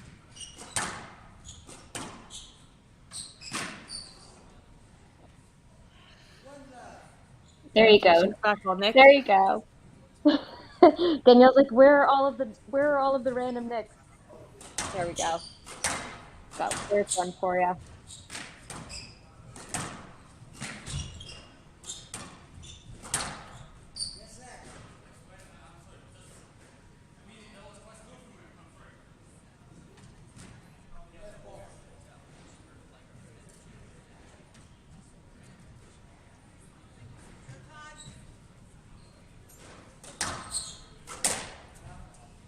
Ooh. I feel like that's not what if I was Todd, now this being said, would I have gone for that myself? Probably. In all likelihood, I probably would have. But I think that that's not the message that he wants to send to Youssef. I think the message that, if you're Todd, and that was a tight second game, right? Like, even though he's 1-all instead of 2-love up, he is very much in this. And I think that he wants to kind of, bring out this presence of, hey, I'm in this and I can win this, and not be tempted into those kind of, oh, well, I'll go short quickly off the serve, right? Like, to me, it's even less of like playing the odds of if you're going to win a point, but more of like, what is the message that sends to Youssef, right? He's feeling a little more confident. He has a game under his belt. He knows that both of them have worked extremely hard, It's the long-term game, not the short-term, because you could get a point, but throughout the course of the match, you need to have that intention to impose yourself. And that's what we saw in that first game. He had such a positive start and then backed off a bit at the start of the second. And then he eventually clawed his way back to 9 points, but he really needs to have a strong start. He needs to make Soliman feel uncomfortable. Absolutely. I mean, you just can't afford for anyone to feel confident, right? Like, confidence is like the most important thing in sport in general, right? Like, it takes a couple of good rallies to get your feet underneath you, a couple of good wins in match play to feel confident in a tournament, and all so on and so forth. But it really starts point by point, right? If you feel good, if you feel like you're able to make things happen and it feels easy, you feel like you can read your opponent, it adds up quickly, right? The decision making, you feel like you can tackle with a little bit more confidence. You attack with a looser arm, you attack in the space a little bit differently, you make a better decision, right? And it starts with as simple as, playing a good rally, but also if your opponent gives you a sniff, right? If your opponent kind of shows their hand, you are that much more able to take confidence going forward, right? We're seeing that from Youssef now. Like, that volley to me is like a, I know what I'm doing, I'm in charge, I'm in control kind of presence, right? Yeah, and Todd definitely taking a step back. You can see he's trying to use height to buy himself time, but it is also a signal to Youssef Soliman that what he's doing and the amount of pressure he's applying is working. He's definitely making himself look big on court, taking his space, using deception in his hitting, mixing it up, and Todd's just really reacting and dug himself quite a big hole in this third game. Like we said, like before, he's taking the volley in from the tee. So if Youssef goes in and counters him, he's up there to counter him. But now he's taking him in, he's slightly back-footed, right? All of a sudden he's back-footed. That movement to go forward is so hard. And one of Youssef's best abilities is to go in and put that counter in nice and tight with control. And I think that that's the difference, right? It's like that inch of just body weight going backwards as opposed to being in a position where you can take someone in and really be confident attacking them, right? Now we have Youssef who's like, hey, attack me. I'm going to get up there and I'm going to stick it right back in. And you're going to have to go chase after my balls in the front. And no one wants to do that all day. No one. But it's a good adjustment from Soliman. His length hitting's been a lot better. He's using that height and peeking away at that tee position of Harrity's and making that court that much bigger for Harrity. He has to cover a lot more ground. Honestly, I think that was a little. I think that was a little generous. That one. I think honestly, I think Youssef's taken in these balls with a lot of consistency. That's also a little bit of a generous one from the squash gods, but you can't say no to one of those. But no, I agree. I felt like his quality of shot was too good on that last point. Mm.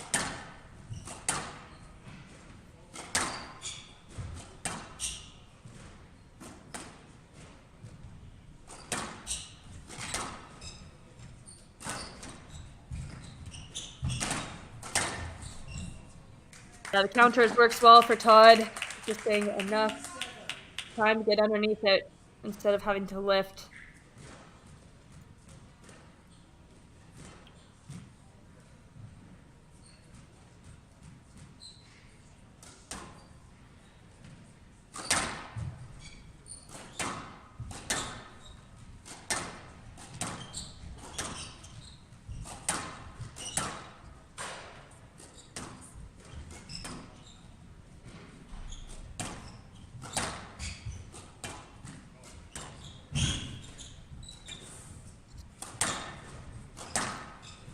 Better from Harrity. Looks like he's relaxed and is hitting a bit more.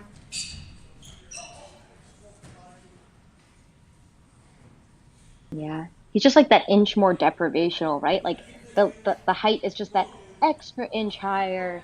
The short ball in is just that extra little bit tighter, and it makes all the difference at this level, right? Like what someone has options from it's minuscule the difference, right? Like if you really stick a ball in the sidewall as opposed to it being only kind of a little bit straight, right? All of a sudden he starts getting those targets again and he finds himself back in this match. And he's never far off when the quality is high. Yeah, nothing between them, especially right now. It's 2 points.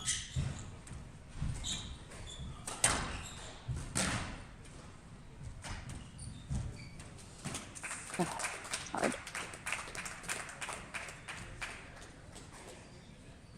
Going and fetching that counter drop is a lot of work. I feel like it adds up. It's like one of those things too where again we're talking about compounding pressure and the counter drop when executed well, when someone has to go in and take that extra step all the way in, if they can even lift it, it's usually not great.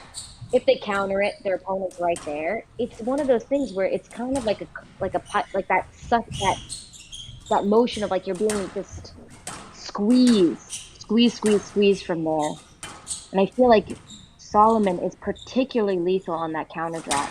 He gets in so well, puts it in nice and tight again, and it's a lot of work. Right? Yeah, I completely agree. And we're seeing the benefit of that. He's definitely attacking a lot more now as well.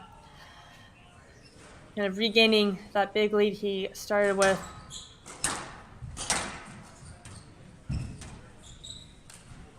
Oh, it's a nice lift, but Harrity's not moving his feet at all, just trying to helicopter swing at it. Best way I could put it at the moment, but Youssef Solomon now with 5 game balls to take a lead, and he has it on his first try.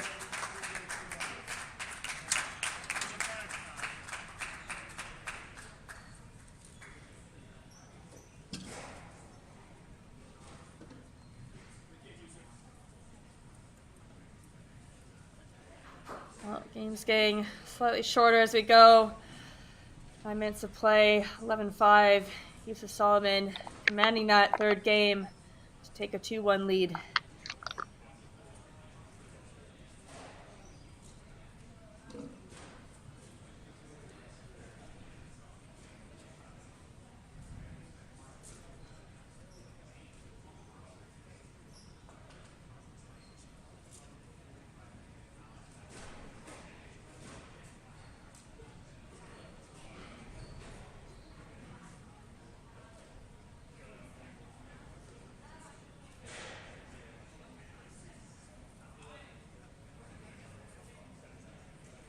Big momentum swings in this third game.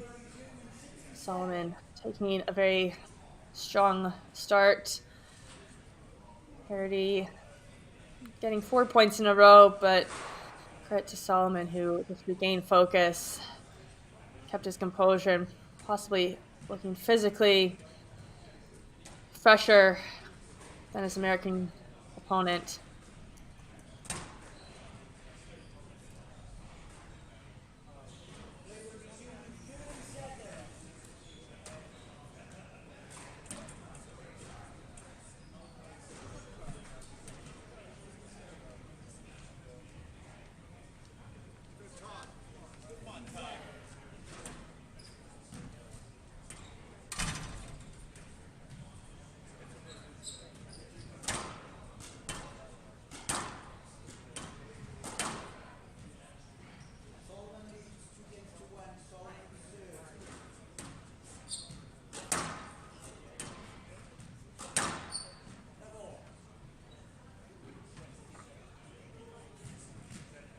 Now, Olivia, if you were Harrity, you're feeling maybe slightly tired, you've used height, you used attacks, and then you feel like it's starting to slip away, what would you then change?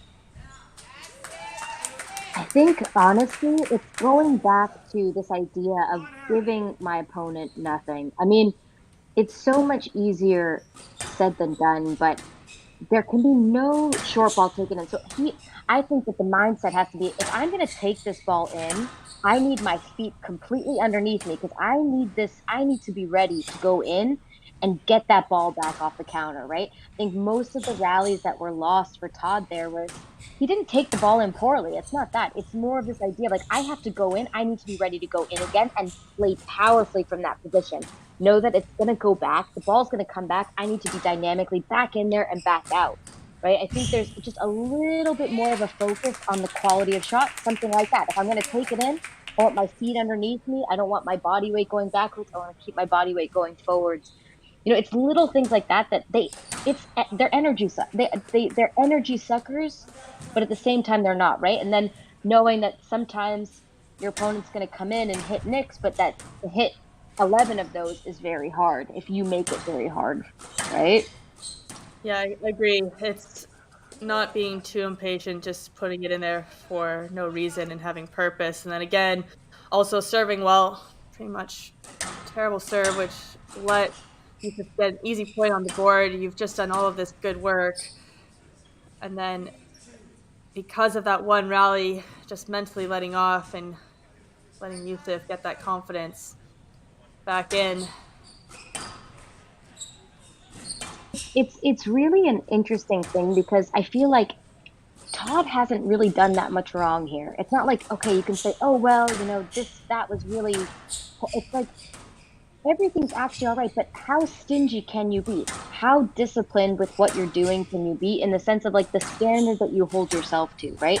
Because he is more than capable of hitting beautiful volley drops, but are his feet perfect, underneath him so that he can be confident? Now, something like that you can't help, right? Like you can't help if your opponent hits the back wall nick on the fly. That's an uncontrollable. But little things that add up are, the early preparation things, making those decisions as informed as you possibly can be within the minute. Those things do make a difference, and they are controllable. Yeah, definitely agree. He needs to keep having trust in his ability to do it.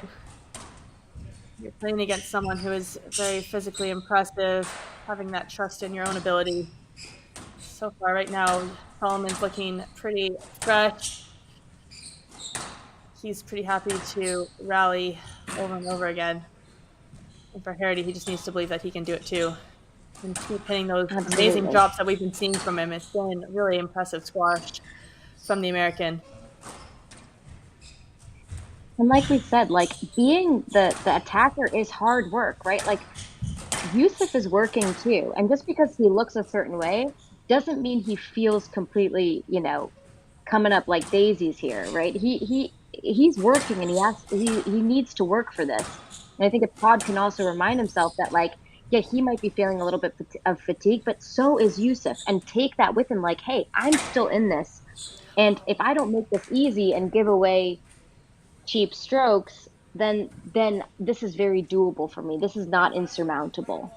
I mean, we can tell like Youssef is moving smooth, but there's no doubt in my mind when he walks up to the front, takes a little towel off. Like, he's working. This is hard. Yeah, actually, he's really been the only player to go up to the towel box. Harrity's just been trying to play continuously, but he had so much time in that last one, and it's not just the physical fatigue that can come in, it's that mental fatigue and then your ability to continue making good decisions.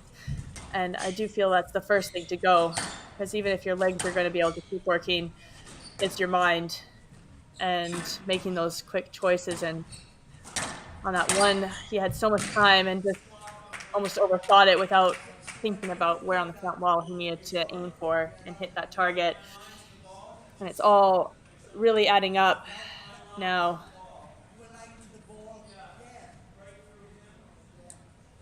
But he's moving around you as well. So both viewers doing really well in that situation. 6-2 left box, please.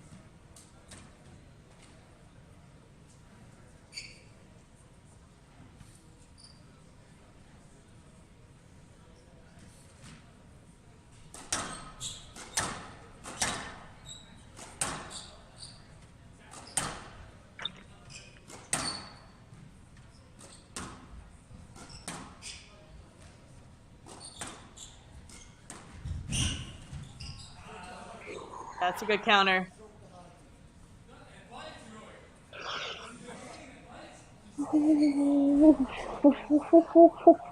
Yeah, I don't think either of us agree with that one.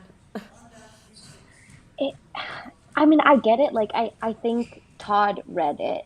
I just think that the shot was so well executed that I don't think I don't think Todd was in a winning position in a, off that ball. Especially I don't personally think so. Agreed, and especially since he's played through a lot of interference earlier in the match to get those balls. And so you do wonder, obviously, since he's been able to play through and get them, you'd want to give him the benefit of the doubt. But at the same time, when he's asking, it makes me feel like there's probably some doubt in his mind that he would actually retrieve it, because otherwise he's been just going through anyways.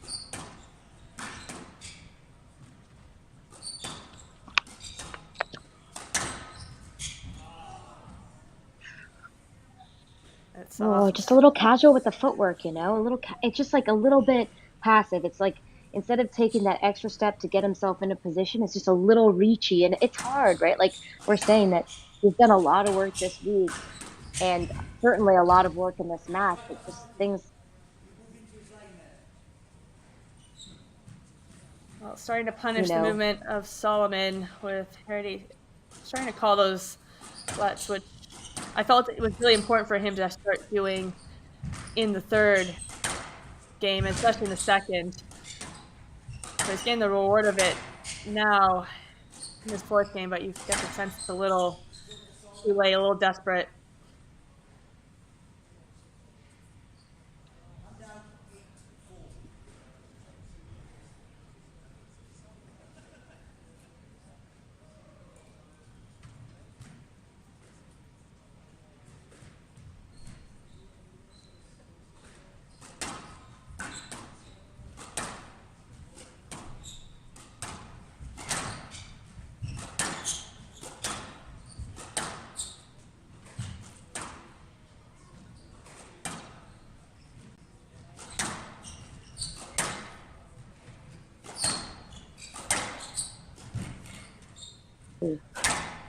Half dive.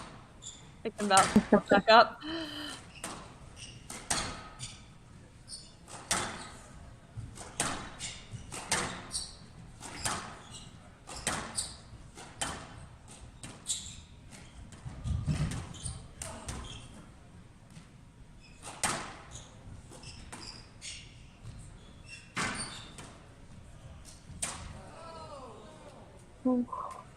He set it up well, but just trying to make it too perfect.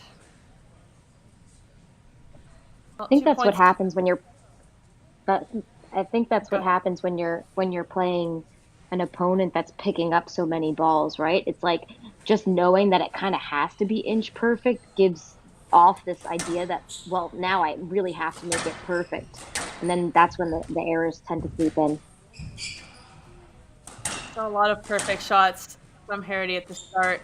It's just they're coming off naturally. It's when you have so much time to think about it, when it can kind of fall apart, and it is starting to unravel. Soliman now with 6 match balls to earn himself a place in the semifinal tomorrow.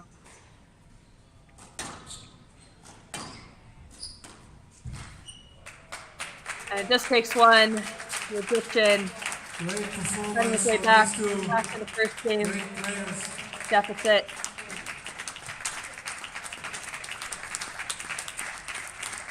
Big hand of applause for Todd Harrity. There it is, 54 minutes of play. Youssef Soliman Of course, winning Youssef 3 games to Soliman. 1. 10-12, Youssef, 11-9, 11-5, Need some 11-4. running there, isn't it? I did, Todd is, yeah, it's really close, and I know how good his squash is. He knows my game. We keep talking about squash many times, so it was very tricky. He knows my game. I know this, but I know, look at the position and how he can get this low T drop shot. That was very far, so yeah, he made me do few mileage, but yeah, I'm happy to get through and happy to play. He played good squash, so I'm happy to break him and go through forward. He had some amazing boosts as well. I saw like incredible. I think the people who are watching this match, they may be kind of curious how, because you are one of the best movers obviously in the circuit. Do you spend extra time during your training in agility and explosivity stuff? I tried to, Well, please join us again at 5:30 local time, just under 90 minutes, where we will start with the evening session with the all women's match, Tina Gillis against Hannah Motez. Very exciting evening of squash ahead. We'll see you then. it can backfire. It's explosive at the beginning and then it can kind of crash. So you have to work on it and make it more to sustain it for the whole match. It's not just explosive for just a few games and that's it. Thank you very much. Good luck for your next matches. Ladies and gentlemen, Youssef Soliman. Okay, this was our first session of the day. For evening session, we want you back here at 5:30 with 4 more wonderful quarterfinal matches. Thank you so much for coming. See you later.